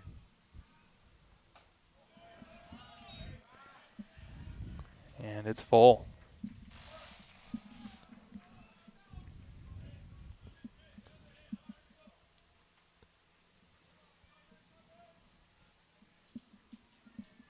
Payoff pitch here from England. Nah, I was wrong. Well, he hit it very far, but very far That's up. got a chance to get down. That's tough. Diving catch. Say a great play there by the center fielder Deckman, but it's going to be a sac fly, and then the throw gets away. So both runners are going to end up advancing on that play. So a productive out for White as the Grenadiers do get a run across. And then heads up base running from Shield as the throw comes in and gets away from the middle infielders as Shield's able to move up to third. But, I mean, a fantastic diving play there by Deckman to get the out in the first place because that was up in the air for a while. That was a good solid 5 seconds of hang time, so that was a really good read on that.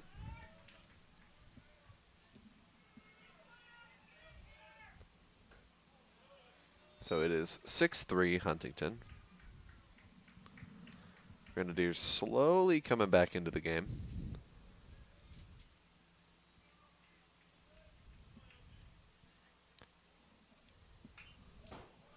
Foul back, 1-1.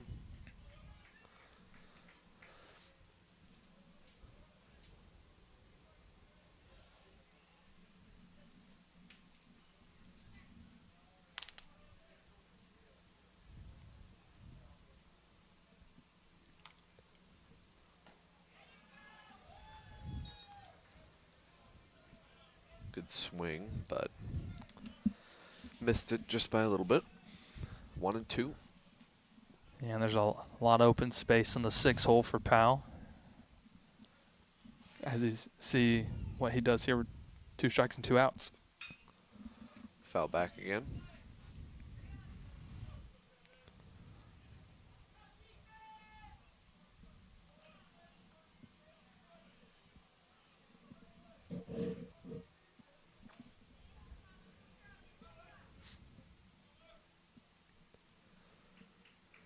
Say the 100th pitch for England here.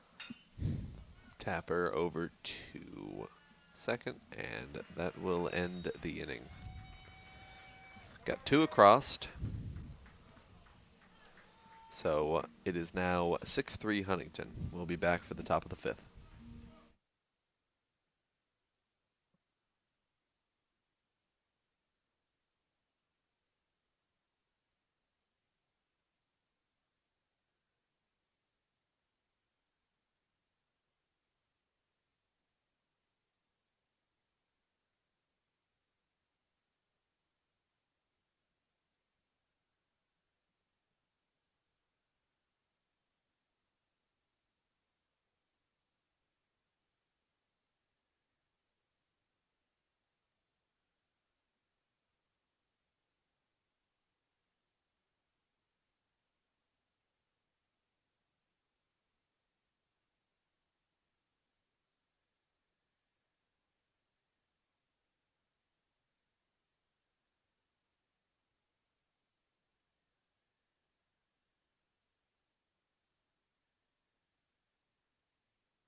Dylan Roast will lead off top half of the 5th inning for Huntington.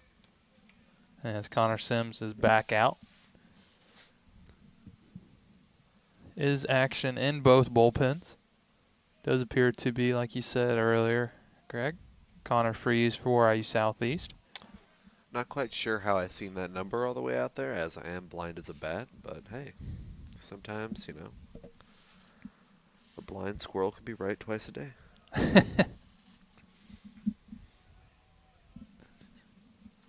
That one misses to make the count 2-1.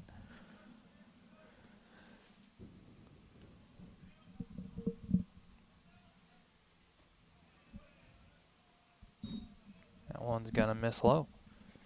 So quickly behind is Sims, 3 balls and a strike to Dylan Roast.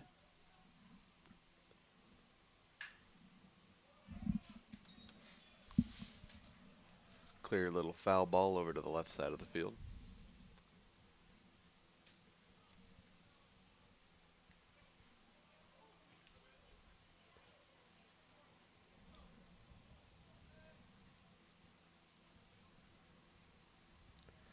Payoff pitch. That one got him. So that will be a hit by pitch. He will take his first base. Yeah, I mean, it was going to be ball 4, so, you know, as a pitcher, you'd much rather, I guess, hit him than walk him. at least make him feel it, I guess. Some kind of silver lining. You don't love a leadoff base runner regardless, though, so not advantageous for Sims. But that'll bring up the shortstop, Kastranek, rather. He squares the bunt, and he's going to get it down. Going to be easily fielded for an out. Yeah, good play there from Shield to field that on the run, and good job working across the bag over there as Max Flock. As first base, he's playing a lot of it early on for the Grenadiers, but not his natural position, so good play all around, but a sac bunt for Kastranek. Definitely a really nice play. Didn't even, falter at all. It was just a clean pickup and a clean throw.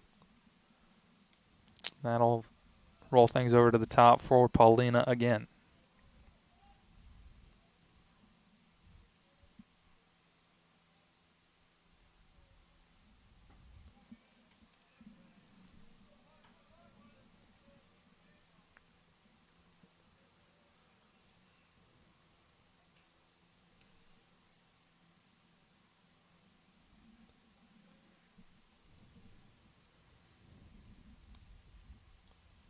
The 1-0 pitch for Sims. It's going to be a ball as well, so 2-0. And just kind of losing that sharp edge, around the zone a little too much instead of attacking it. So see if he can kind of get back in, or if, with Freeze down there getting loose, if they look to make a change. That's a good pitch right there. Yeah, back in the zone. Count 2-1. I don't know if you can smell that, but I smell something, and it smells kind of good. Greg?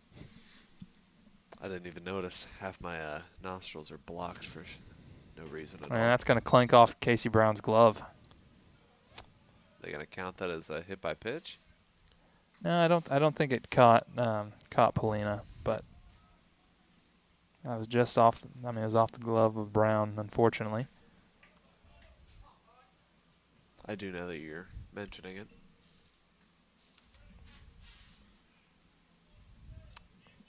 Three in one pitch. Grenadiers will bring the infield in. Try to cut down the runner at third as they're trying to preserve just a 3-run deficit.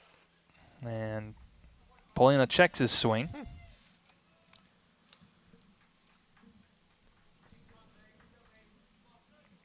Sims is going to have runners at first and third, as Burrow will step in and going to rush out to have a quick chat. So unless Glendon is going to go to the pen, looks like maybe just to calm him down, just to, maybe break the tension, make him laugh. Yeah. Glendon is, he's a pro's pro. He played, 10 plus years in the big leagues, right? And, nope, he's not. Wow. He's going to go to the pen. All right.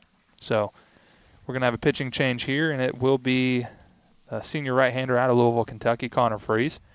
So we will be back after the warm-up pitches.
As I mentioned, the new pitcher for the Grenadiers is senior right-hander Connor Freeze, Louisville, Kentucky native.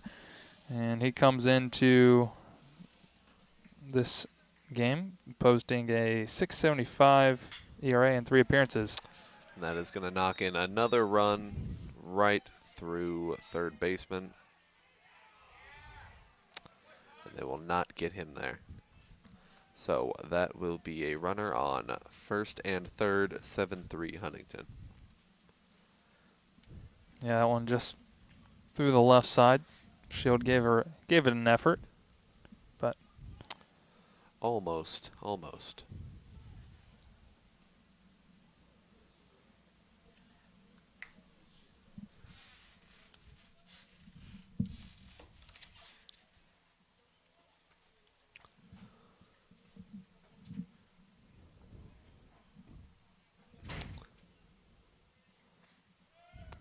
He's going to try to run, but the pitch was off, so there will be no play. He will advance to second, so the double play opportunity is not there anymore. There will be a runner on second and third. Stolen base was successful. That will be 1 ball.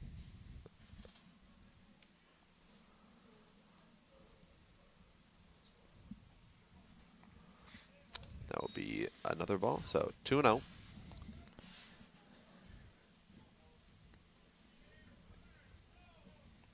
Freeze also trying to just get his footing early on here in the season.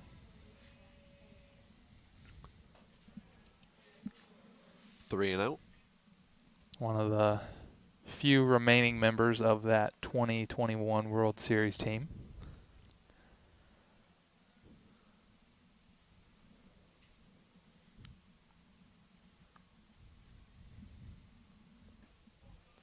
Four-pitch walk to start it off after a steal.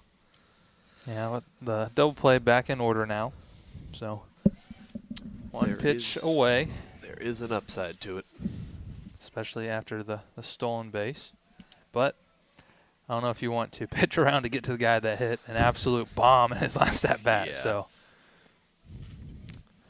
You just got to hope that it doesn't happen again. yeah, big spot here for Freeze.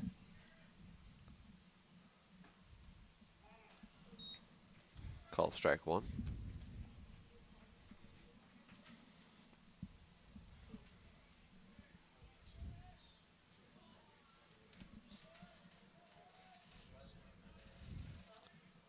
Oh, and 1. It's going to be a 1-1, even it out.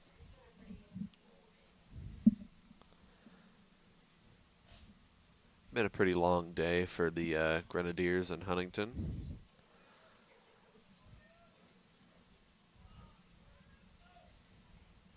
And that ball is hit hard and deep into right field. Giving chase is Hazelwood. Made the catch, but the runner will tag. And it will be 8-3 Huntington. Say a good job there by Hazelwood and just getting on his horse and into the gap because playing with some shadows over there as well. So maybe not the easiest fly ball of all time to catch, but so a good job by Hazy. Thankfully, the sun didn't battle him too much on that one, because if he dropped that, that would have been a disaster.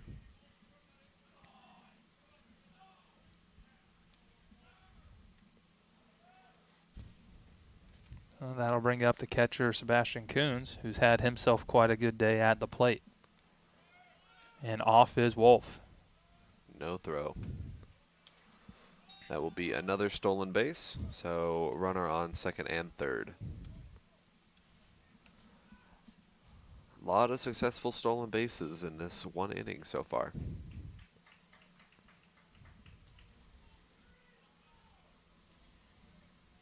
Yeah, Freeze looking to get out of it by just limiting some damage, but That's hit. Watch your lips. Almost hit the third base coach. Yeah, it's I mean, have to give credit to Huntington here as the Grenadiers, battled to fight back and get a couple in the bottom half of the fourth, but they turn around and get those two right back and are threatening for more, and they're going to get them. They're going to get them. Oh, No. a great effort there by White to almost Man. make me eat my words, but unable to make the play, so that's going to be a 2 RBI double. Man, I thought he had that at first. That was a great dive, but looked like it just popped loose after he grabbed it. So the score is now 10-3 Huntington.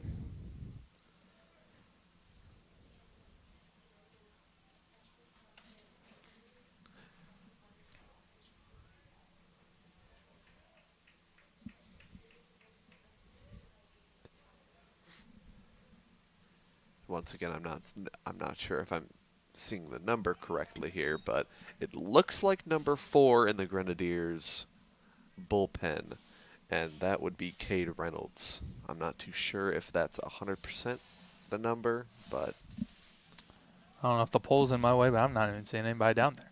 I seen him for a split second.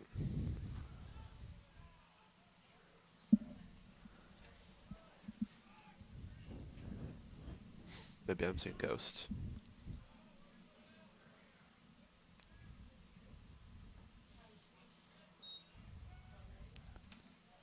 Very risky leadoff right there.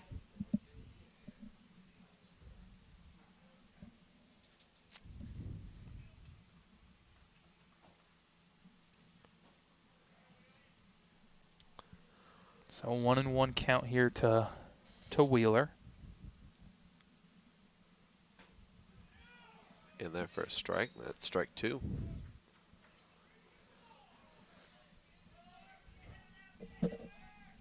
Big pitch here for the senior. And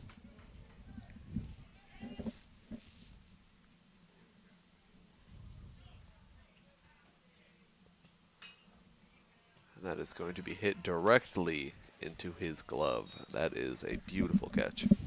Yeah, good play there by Shield to snare it and end the inning. So Huntington's going to scratch for 4 there as they expand their lead. It's 10-3 going to the bottom of the 5th. Unfortunate inning. We will be right back.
So Cody Putnam will be the first batter that the new Huntington pitcher will face, and that new pitcher is Jonathan Baker.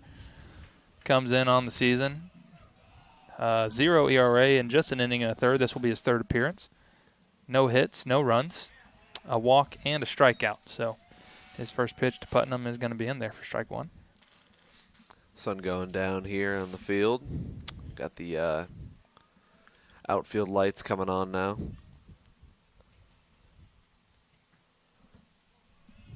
Count even 1s and 1. Count evens 1 and 1. Yeah, this inning right here is going to possibly be very telling for the Grenadiers after, you scratch across a couple in your last at-bat, and then you turn around and you give up a 4 spot, right? Like, it's important to continue to chip away, right, not rolling over, especially after giving up a crooked number. You want to come back and strike right back.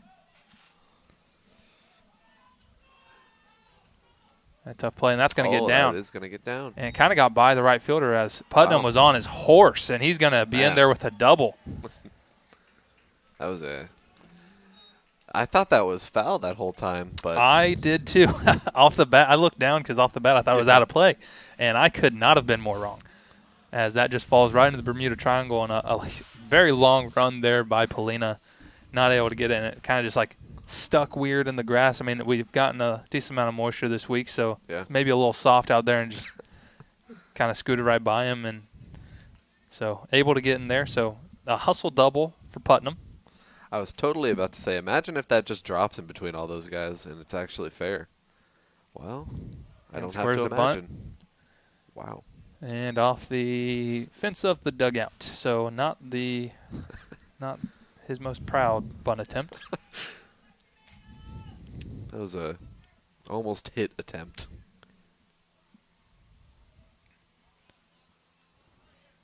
So one thing I've noticed from Huntington is they do, especially with runners on, they like to play some aggressive defensive shifts. And, I mean, it's worked to their favor a couple times today, as that one's filleted out, and tagging on it is Putnam. All right, Grenadiers have one out and a runner on third. So a somewhat productive out for Flock, as that will get Putnam over to third base, but the Grenadiers are going to need some base runners. 3 preferably, and then right after a home run, preferably after that. Then again, that's very wishful thinking. That'll bring up the catcher, Casey Brown.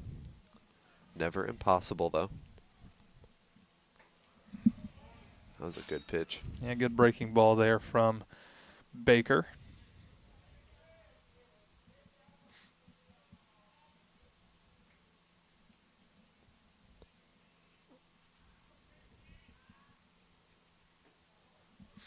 Count evens, 1-1. Casey did a little dance there as that one ran in towards his feet.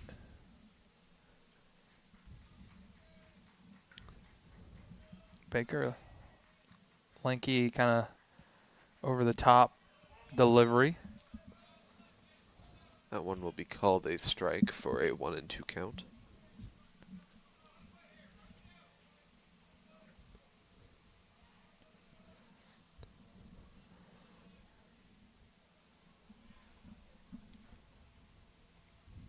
Oh. And that'll hit him. So there will be a runner on first and third with 1 out. And we'll see Makai Stoner enter the game again. So catchers for both teams doing a good job of getting on base, as we've seen a lot of courtesy runners. Both Stoner and who is it again? Parker Richards for Huntington. So they're getting their money's worth out of their roles today. So I'll bring up Braden Hazelwood, leadoff triple in his last at bat. Hey, if you're those runners, you definitely appreciate any time you can get in the game, especially getting to run bases for the catchers. I think it's just it highlights the importance of the holistic team aspect, where you're doing your job and everyone has a role, 1 through 40, however many guys are on the team. And I think that is, I mean, a guy that I played with in the same class, he was like top 10 in the country in runs, because we had an All-American catcher my freshman year that was getting on base over a 500 clip, and we were scoring all the time. So, as a pinch runner, you can obviously, or not pinch runner, courtesy runner rather, you still get credit for those runs. So it's a very valuable role on the team, right? Absolutely. Especially when it comes to that's a good example, and that's the year that at that time we'd set the school record for wins with 43, right? Yeah. And so if you don't have a guy that can come in and fill that role, we had a lot of close games that year, I remember, and so an important piece, but that's just an example of how every person's role is extremely important throughout the roster. Especially when you're in such a good And confined team. pseudo hit and run, maybe more of a run and hit, and aggressive base running is going to work out there for Mekhi Stoner as well, as the throw trickles away from the third baseman, and so no one covering, and the shortstop hauling to try to beat him there, and he did, but the throw unable to just catch it on the run. So that's going to be an RBI single for Hazelwood and some heads-up base running by the Grenadiers. Very good base running by the Grenadiers today. They've been on top of it all day today. And that'll bring up your Grenadier left fielder, Colin Long. See if he and Hazelwood can have a little bit of the same formula they had last time, both just back-to-back hits in their at-bats. Would be preferred. And it's gonna get away. Good job there by Coons to keep that in front.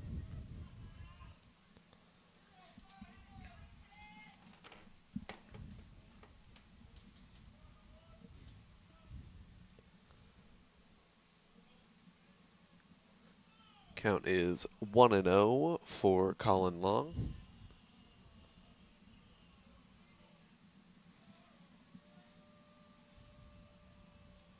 Oh, and caught Hazelwood leaning, but back in plenty of time. I don't know if he was necessarily leaning to steal or just looking to get his secondary lead, but because he was not off very far as he got back. I mean, plenty of time.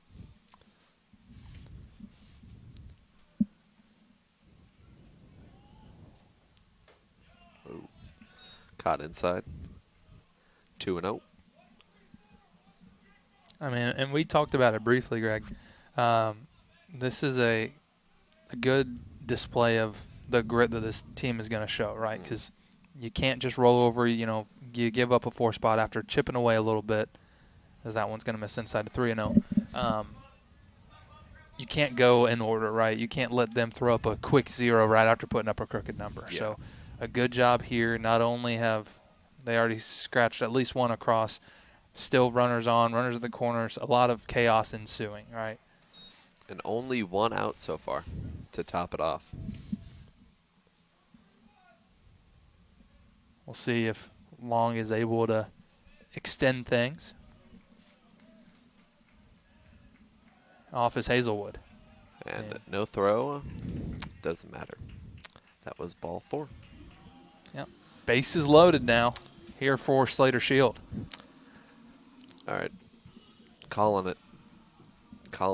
Home run. Grand slam. We need it. And in no exaggeration, the only time I've ever seen Slater Shield hit a home run was while wearing a Flamin' Hot Cheetos costume during our home run our Halloween game, and that is a true story.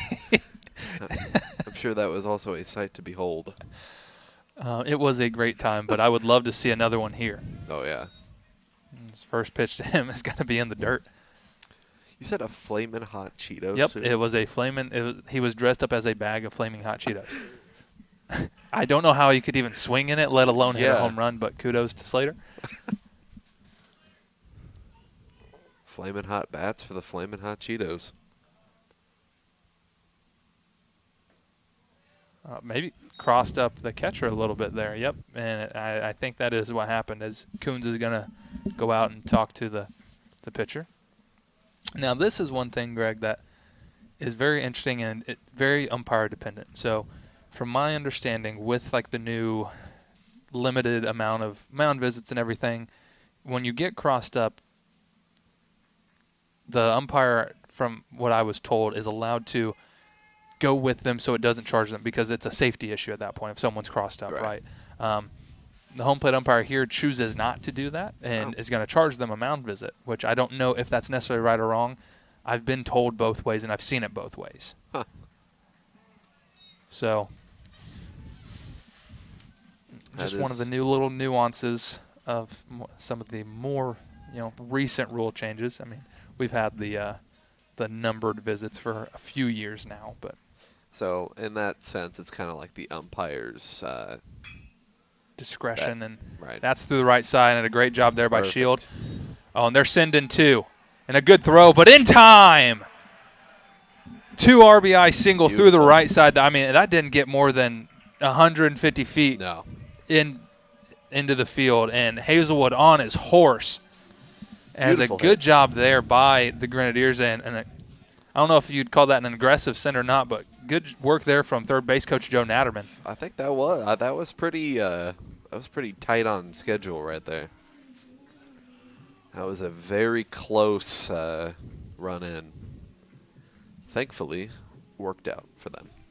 Yeah, so we'll have runners on the corners here for Ethan Burdett, top of the lineup. Ethan Burdett not had a characteristic day, as he's kind of been an on-base machine early on for the Grenadiers, so he would love to flip the script on his afternoon. Yeah. And he's going to show bunt, and he's going to get it down.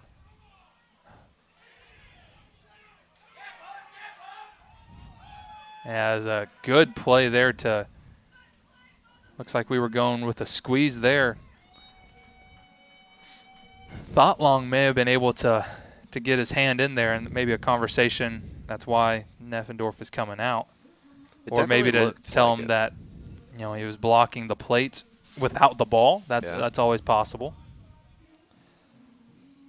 Because it definitely looked like it was one of those two things that happened. Because it looked like he made it in there. It looked like he slipped a hand past, but it could have been blocking the plate. Never know.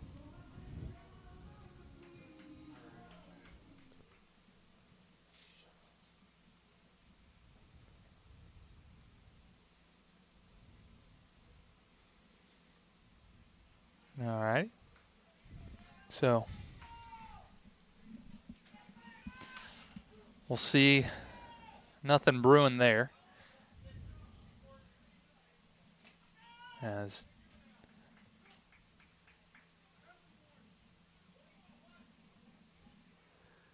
that'll be a warning issued to the Grenadier side.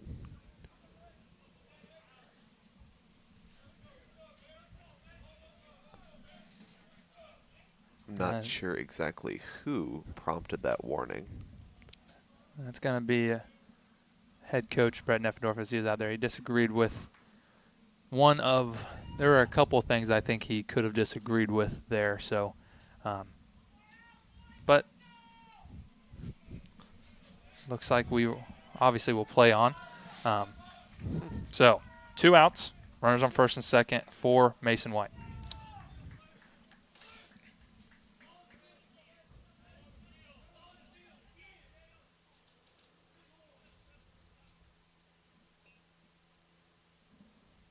Little stoppage of play as a ball from the bullpen did go into the field of play. Been a couple of those tonight. Yep. So, after all the commotion, Baker comes set and will deliver to Mason White. That's going to get away, but nobody's going to advance. Good on. Coon's just playing a little bit of goalie there, Yeah. as spiked fastballs are the most challenging thing to handle as a catcher. Especially something to keep in front of you that whole time to keep these guys from stealing. Yeah, especially that far glove side. I mean, Yeah. good job there. Just kind of blocker it down and then scurry on over to make sure it doesn't get too far away. And another good job there by Coons is that one's in the dirt. 2-0, 2 outs, 2 on base.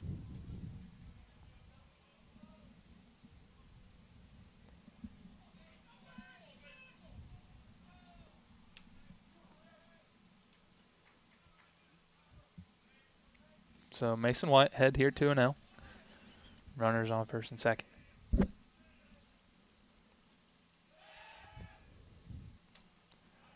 That'll be Baker's reset. As one of the differences, I always like to mention between, as people are getting more familiar with the pitch clock in the MLB realm, it is a different rule than we have here at the college level. And that is hit a mile. Huge. Mason White cuts into this lead, and it's a 1-run ball game. Take a good look. You won't see that for long. An absolute moonshot to right field, and just like that, Greg, we got a ball game. That was a hit and a half all the way out to right field. You know, I was one at bat off. I pulled my yard card on him last at bat, and he said, you know, Hawk, I let you down. I'll pick you back up here. This time I got you. As we're going to have a mound visit here from head coach Thad Frame, and an absolute bomb by Mason White for his team leading, I believe, 6th of the year. And I believe that's also RBIs 18, 19, and 20. So off the bat, you knew that was either going to hit the wall or that was out. Just by that crack of the bat and that just absolute hit. Yeah, that's something I cannot do. I do not have the physical capabilities to hit a ball that far. So it looks like we're going to have a pitching change here for Huntington. So we will have that for you when we get back.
So that'll be it for Baker, as that now brings in number 26 for the Foresters, Grant Simmons.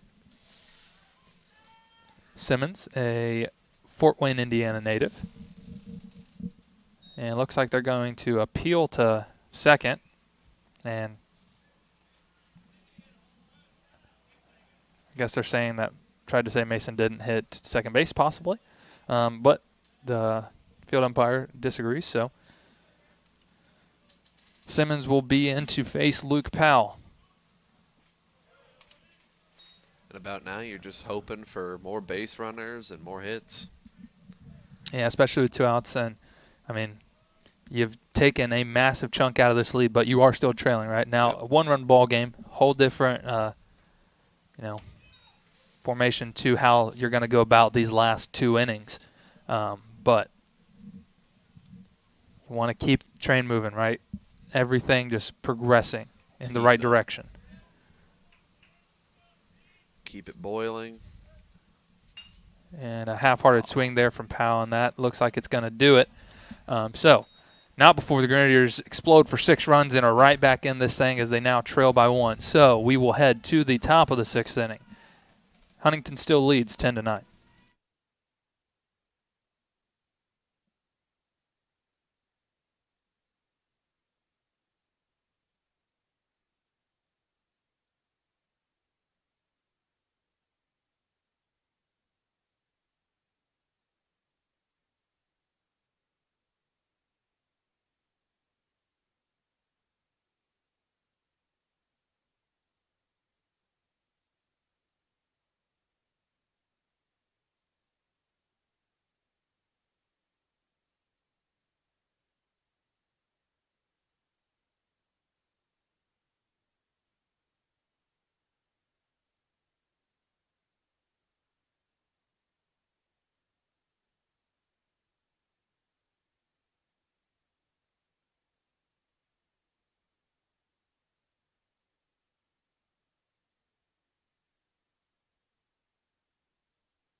Zach Reisner will be the new pitcher for the Grenadiers, as he will come in to face the center fielder Bryce Deckman for Huntington.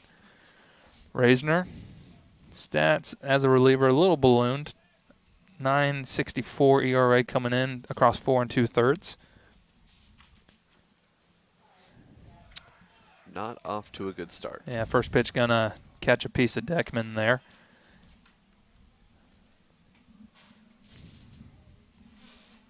But Reisner, that he's got a low 3/4 arm slot, a lot of downward arm side motion, so always a ground ball candidate, but Brett Neffendorf gonna take a trip out here and kind of maybe communicate with the defense on the situation that they're facing here. So we'll be back in just a minute.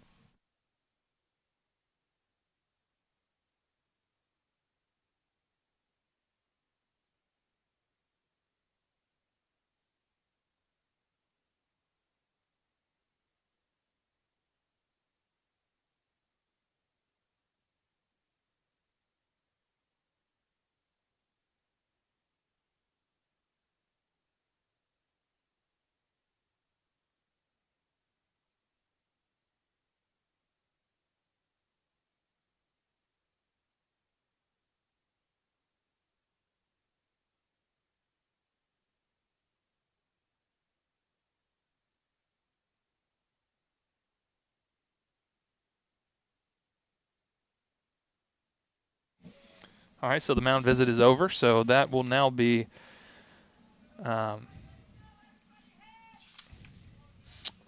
the left fielder, Dylan Roast here for Huntington, as he's going to cut and miss at the first pitch.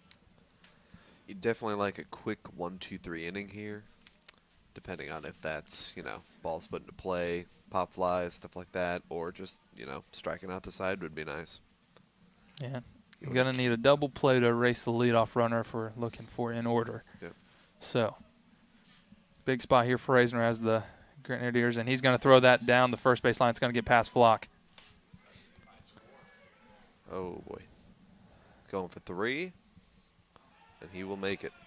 So that's going to be a two-base error there by Reisner.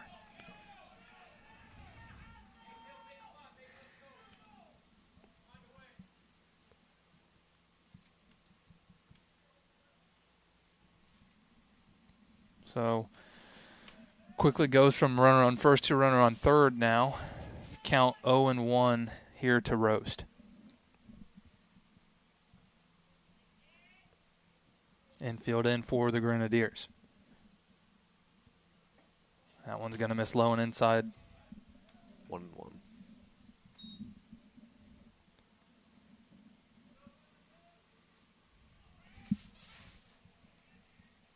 There's some action in the Grenadier bullpen as well as Huntington bullpen. So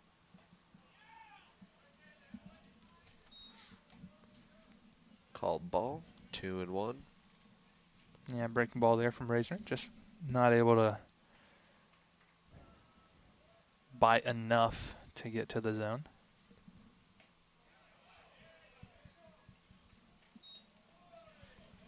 And it looks like Roast did check his swing.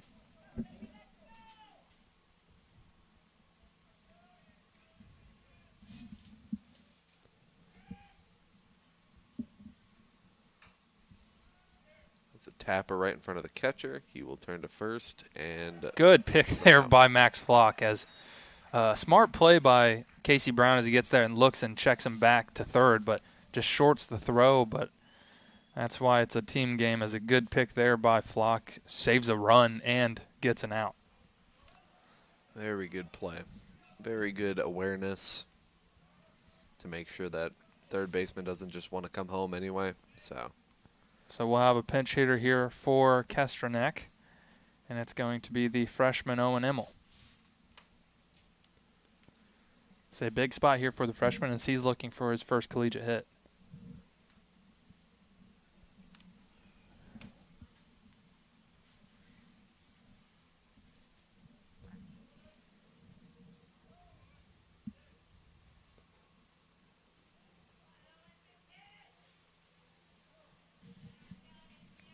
So one away here Reisner trying to do anything he can to strand that runner on third.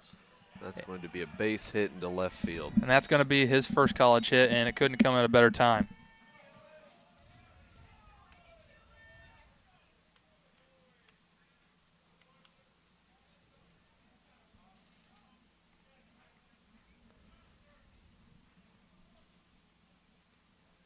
And it looks like we're going to have Kesternek re-enter for Emil, so his day is done, and he executes on his job there.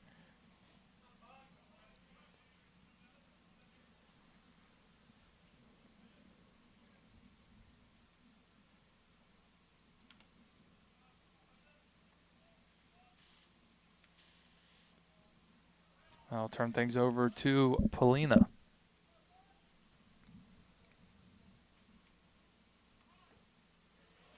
Shows bunt, but it gets away, so that'll advance the first baseman. That'll be a pass ball just off the glove of Brown. He's been really sure-handed this year, and just maybe some struggles with some of the odd arm angles that he's had to catch today. Yep. So, runner on second, one away.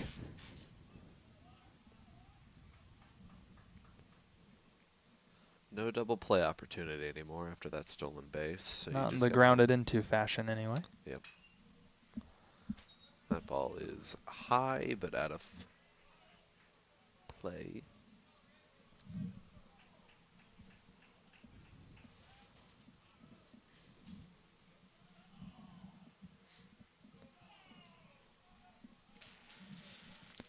Count goes 1-1 to Paulina. Beautiful pitch right there for a 1-2 count. Paulina had certain intentions with that swing. That was a healthy hack. That was a I don't want to see this ball anymore kind of swing. Paulina does have a home run on the year, and he was looking for number 2. That's for sure. Oh. And that one's hit high and deep into the gap. Caught. There to make the play as long. Kesternek will advance to third on the throw. So, 2 outs here. They're still threatening with a runner on third, however. That confused me. They said, "Come on, Greg," and I thought someone was talking to me. I forgot that there's someone named Greg on that team. Yep, Greg Barrow. And beforehand, it looks like we're going to have a pitching change, as I do believe this is Neffendorf's second time out there. So we will come back after the pitching change for the Grenadiers. Back in a moment.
So, new pitcher now for the Grenadiers is sophomore Cade Rush.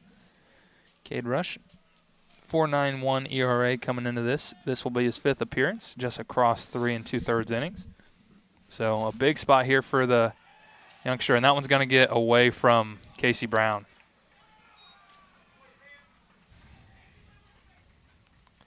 Unfortunately, that will make the game 12-9 Huntington.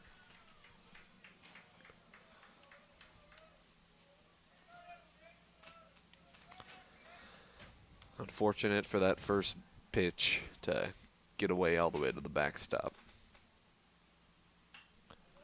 That ball is fouled back. Big hit, just wrong direction. Yeah, so base is empty now for Baroa.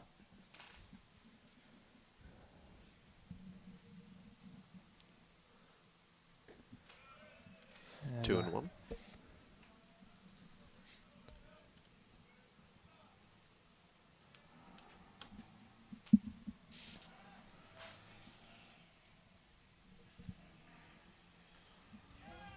Swing and a miss.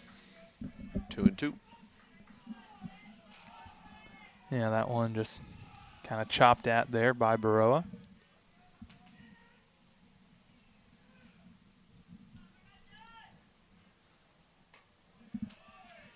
Tried to go get him again with the same pitch. Count is full. And here comes the payoff pitch. And it is swung into center, where the catch will be made. White For there the in third plenty out. of time. So 2 runs across in the top half here for Huntington as they scratch a couple back, so they extend their lead back to 3 as we head to the bottom of the 6th here in New Albany.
Cody Putnam set to lead off for the Grenadiers as they look to continue battling and get a couple back after it's been a back and forth here in the last couple innings, as the last 5 half innings have resulted in runs.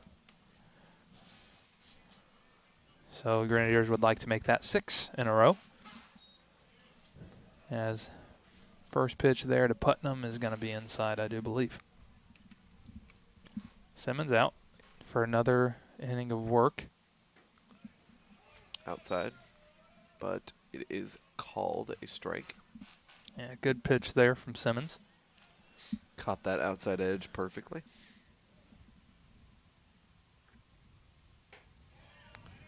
High for ball 2. Say a lot of runs here in this one, as we are now pushing the right about 2 hours and 40 minutes for game 2 with still an inning and a half to go. Good breaking ball flipped in there by Simmons.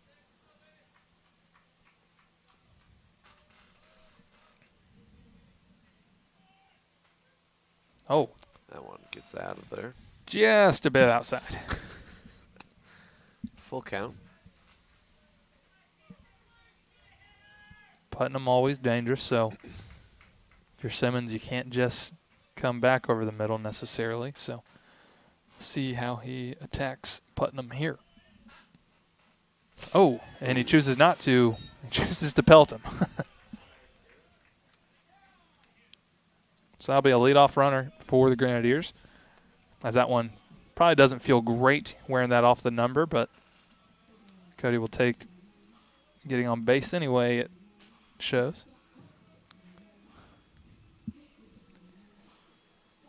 Here's Max Flock, third baseman.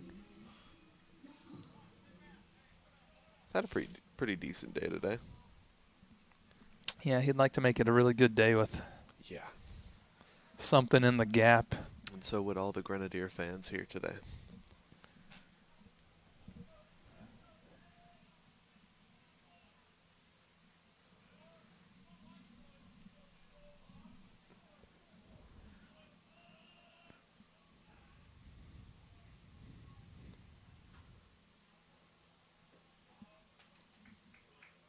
Say back in the day of DAC stats, which you are not familiar with, we used to be able to see and keep up with what people had done on the day and things. One of the downsides to having to stat games with Presto is you get no information. Wow. I figured that was a little high.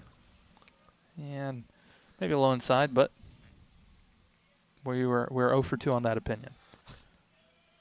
Checking over there on Putnam, but back in plenty of time.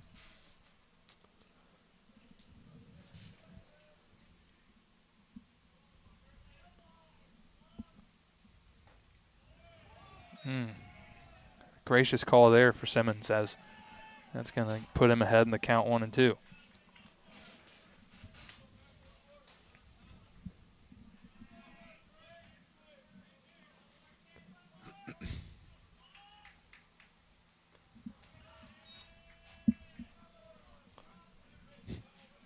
That one was outside. So just making sure. Say with 2 out, or 2 strikes rather here, nobody out. Flock gonna have to battle and see if he can win it. He is not, as he's gonna go down swinging. So that'll be the first out for the Grenadiers here, and that'll bring up the catcher Casey Brown.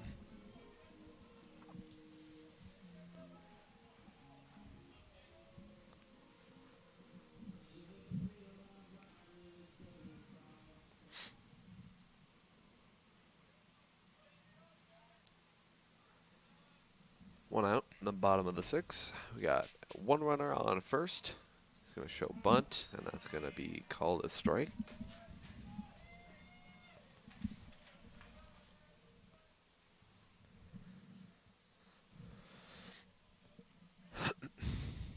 So 0-1. He's going to check over there on first, but he's going to get back in time. And I'll see if they play a little bit of small ball action here.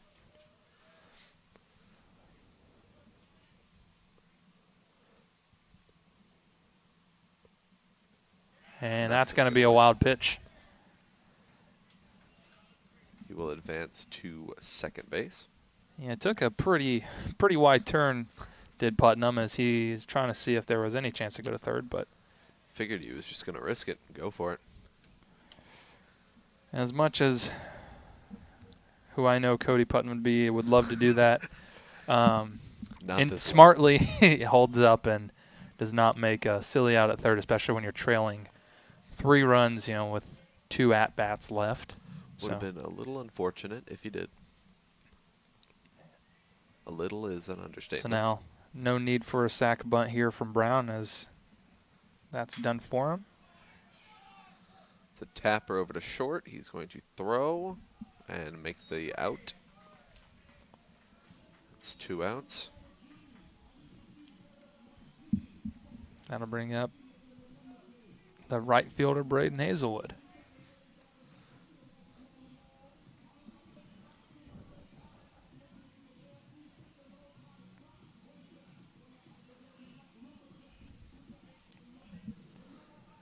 So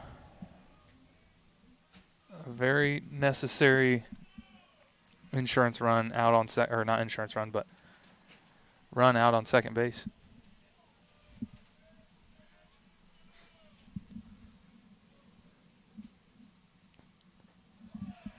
Pitch is in there for a strike. Good breaking ball there from Simmons. Hazelwood, 2 for 2 in his last 2 at-bats. Would love to make that 3 for 3.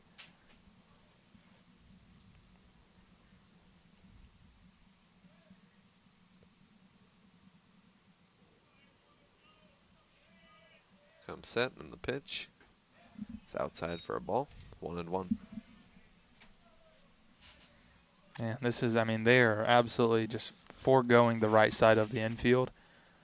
So especially with 2 outs here, if you can find something that you're able to just drive through that 4 hole over there, I mean, that's likely a run, especially with Putnam's speed. Yeah, absolutely. That one's going to be low and outside, especially if you're getting a heavy dose of breaking balls that are on the outer half. If you get something you can handle and shoot it there, I mean, that's likely to be a run. Run and however much you can leg out on the bases.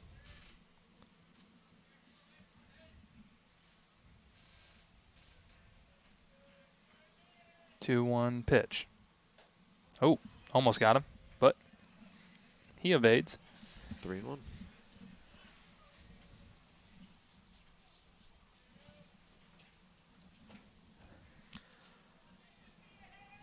Three, 1 here to Hazelwood.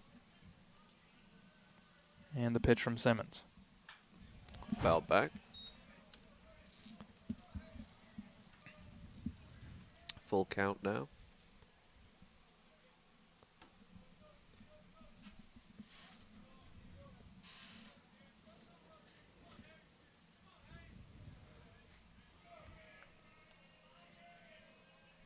Payoff pitch. That is Hit off the end, but has a chance to get down. And a good play there by the shortstop, Kestranek. So Grenadiers will be retired and held scoreless. So we head to the final frame with Huntington still leading by 3.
So it looks like we'll have a pinch hitter here for Huntington to lead things off. The new pitcher for the Grenadiers is Luke Powell, and shortstop from game one, Cade Flores, comes in and Wow.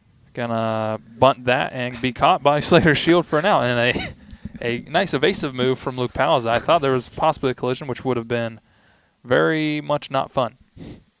That was a one and done kind of deal right there. So 1 pitch, 1 out here for Luke Powell, and that'll bring up the first baseman, Jordan Malott. Malott already done some damage today with a long solo shot in the 4th inning, I do believe. That's in there for a strike one.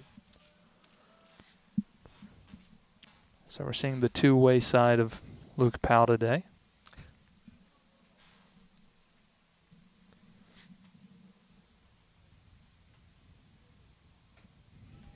In there for strike two. Hammering the zone already. And looking to try to get his guys back at the dish as quick as possible for an opportunity to come back in this one. And that's a good strikeout. Right after a bunt pop fly, I guess you could call it. That's something, but a great pitch there for strike 3 to Malott. So that'll bring up the feisty Sebastian Coons, as I feel like he's been on base, if not every time today, almost. So see if Powell has any better luck than his counterparts at getting the Huntington catcher out. And a good first pitch breaking ball for a strike there.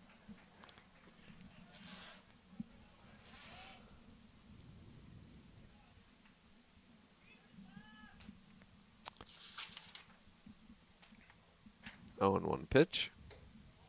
It's a little high for ball one. It's going to even it out 1-1.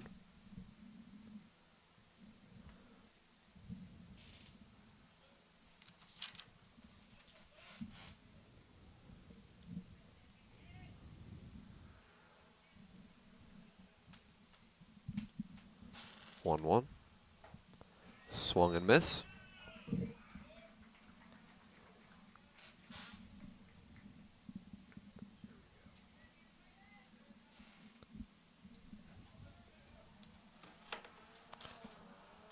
Count 1 and 2 here to Coons.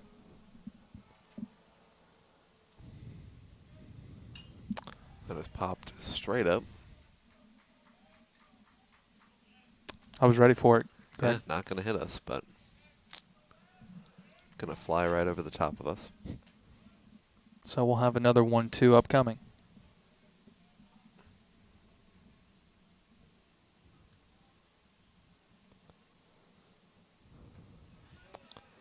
Yes, he did, and He swung. Wow. Brown can't find it, but Powell's able to get over there and make the play as a quick 1-2-3 inning there for Powell. And Grenadiers are going to have one more chance at this one. So we'll head to the bottom of the 7th. And Grenadiers need 3 or more.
So last chance for romance here for the Grenadiers. Pitcher for the Foresters will be Max Meisner. In his 5th appearance on the year, does boast a 12 ERA, but does have a pair of saves as well in only 3 innings, so appears to likely be the closer for the Huntington Ball Club. And his first pitch is going to be bounced in the dirt to Colin Long. So going to need base runners here, Greg. Absolutely.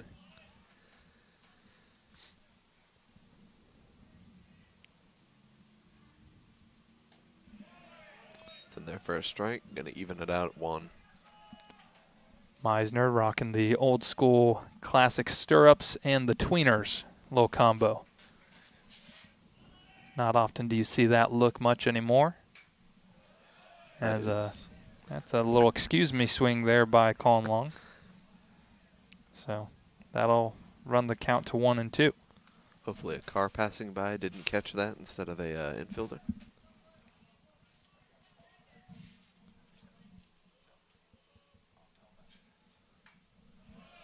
And that's another one. Pop back.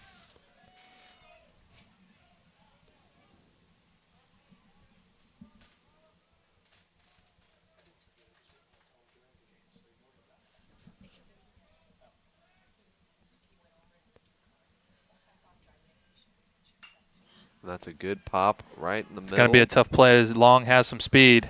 And he beats it out. And he beats it. That's a great run right there. That is a gritty at-bat there. And those are the things that the Grenadiers are going to need because they're going to need more base runners. But a good job there from Long. 3 more of those. Then why don't we just hit a, quick little homer, call it a night, go home. That'll bring up Shield. So we have 9-1-2 due up. Meisner would love to find himself a ground ball. And Slater would love to turn the lineup over with multiple guys on base. And a gracious strike call there.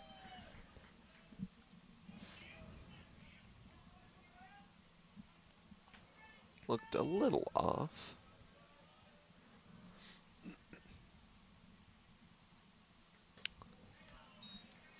One and one.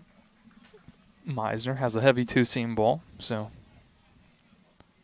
a lot of stuff moving away from Shield as he is right-handed hitter.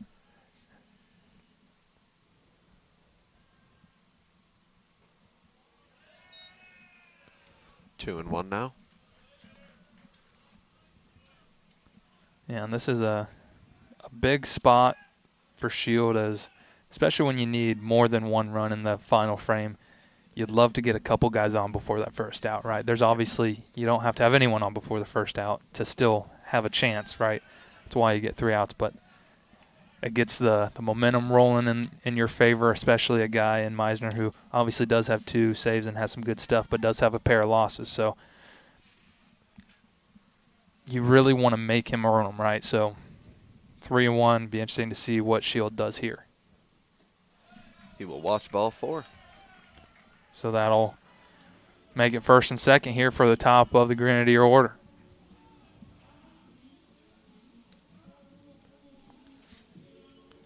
And we're going to have a quick mound visit here by pitching coach for the Foresters.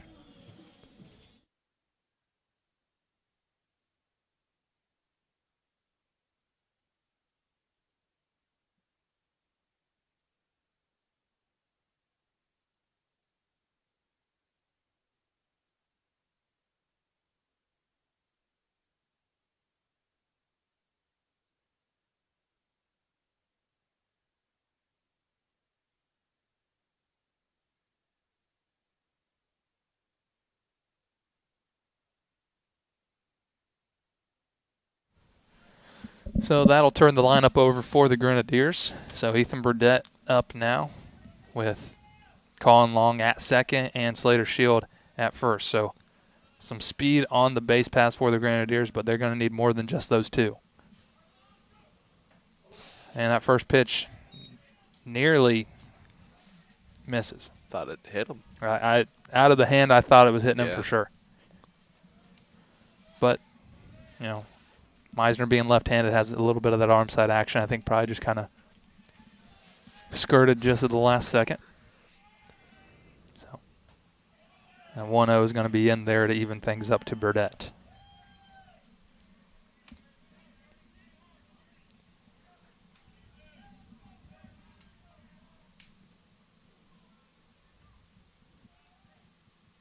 Grenadiers looking for a base hit.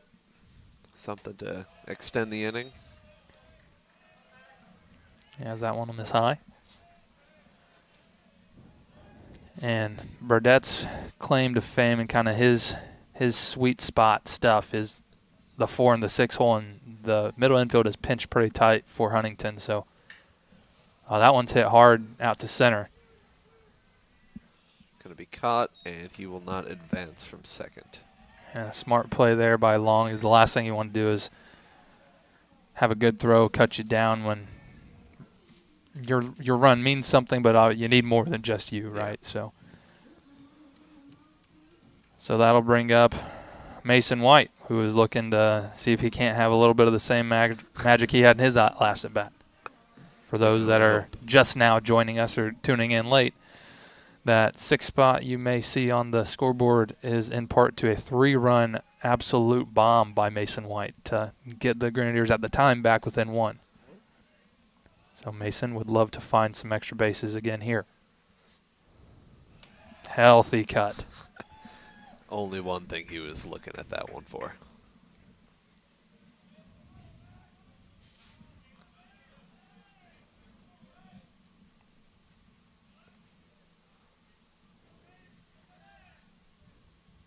The 0-1 here to White. Breaking ball well outside. I think that swing may have baited a little breaking ball there.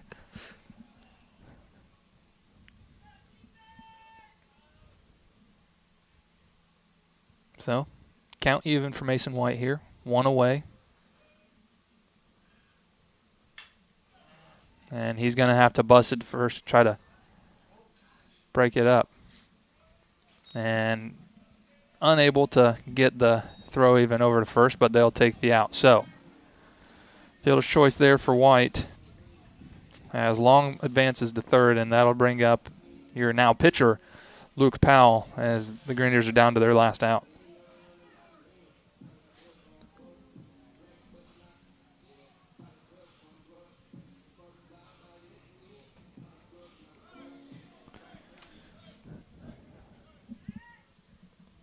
And it looks like head coach Brett Neffendorf is going to call his offense over, have themselves a conference. So, your offensive version of a mound visit. And I think pretty quick conversation, so I think he just wanted to reiterate probably to the base runners the situation, right? You're down 3. You can't obviously get picked off. There's 2 outs, so you need more than just the 2, right? So you can't get trying to extend your lead and then maybe a back pick, right?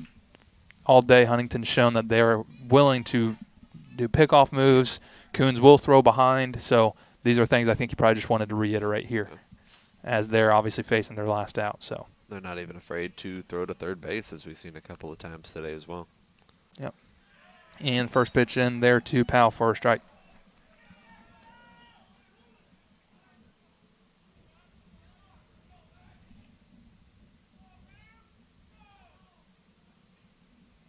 Interesting is now it appears that Malat is going to play off at first base, and breaking ball there from Meisner in the dirt, and a good job by Coons, but looks like he's going to give Mason White second base, which at this point would be a defensive indifference if White does decide to take it. Oh, and that's going to hit him.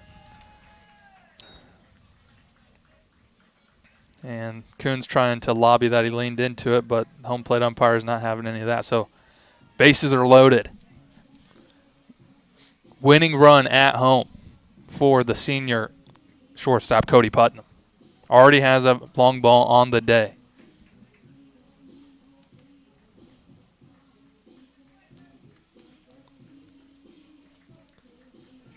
And we're going to have a pinch runner this time, Mackay Stoner. Actually, no, it is still a courtesy runner. I forgot.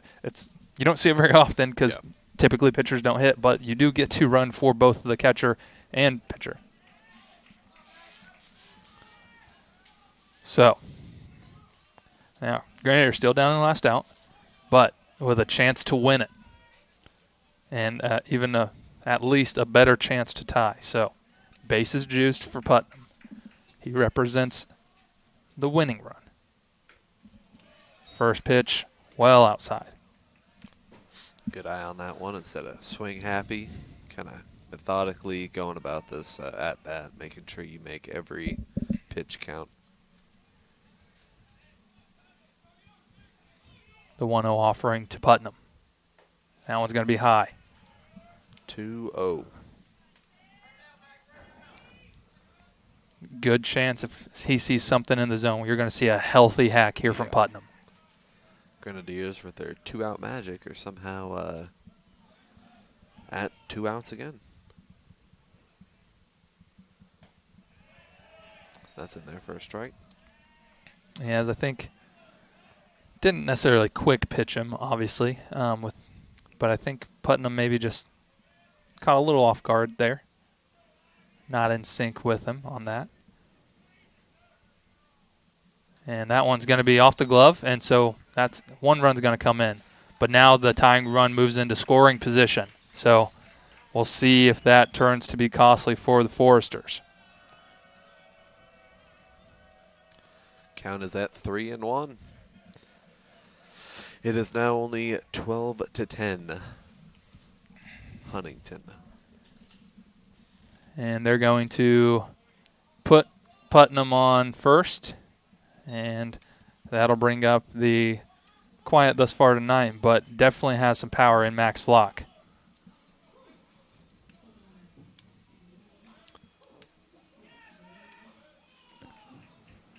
All right, so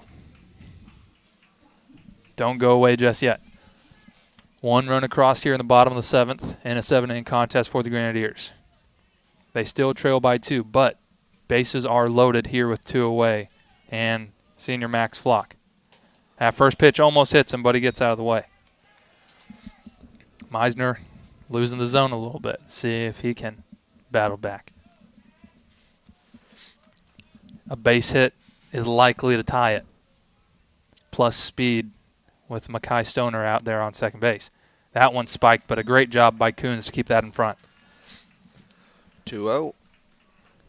Getting ahead in the lead early.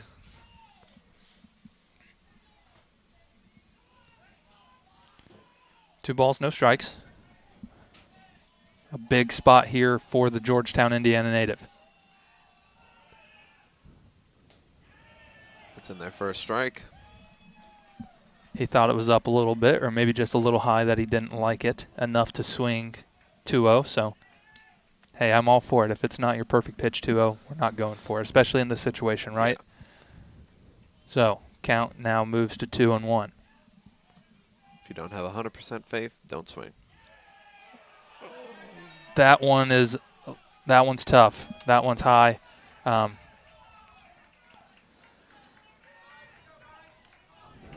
No one in the ballpark a fan of that one unless you're wearing green. So, count evens at 2-2. Big pitch here from Eisner. Bigger spot for Max Flock.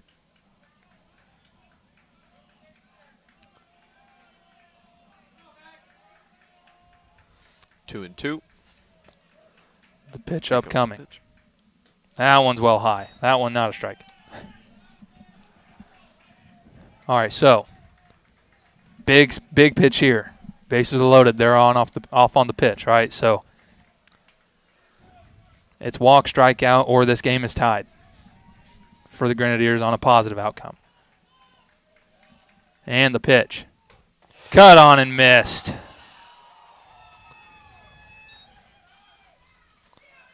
Some tough pitches in that last at-bat right there. Yeah, he bent, but he didn't break. So Meisner comes in and does close the door, as we will now move to a split here this evening of the doubleheader. So the Grenadiers move to 4-9 on the day, as Huntington will move to 4-4. And a tough one there for the Grenadiers. And an exciting game, Greg, as a lot of runs, a lot of hits, a lot of offense. Absolutely. But that's going to do it for us, as Huntington and Indiana University Southeast split the series today, or the doubleheader rather, and we'll have 2 more cracks at it tomorrow in the series. So for Kyle Hawkins and Greg Anders, that'll do it, and we will see you all back here tomorrow.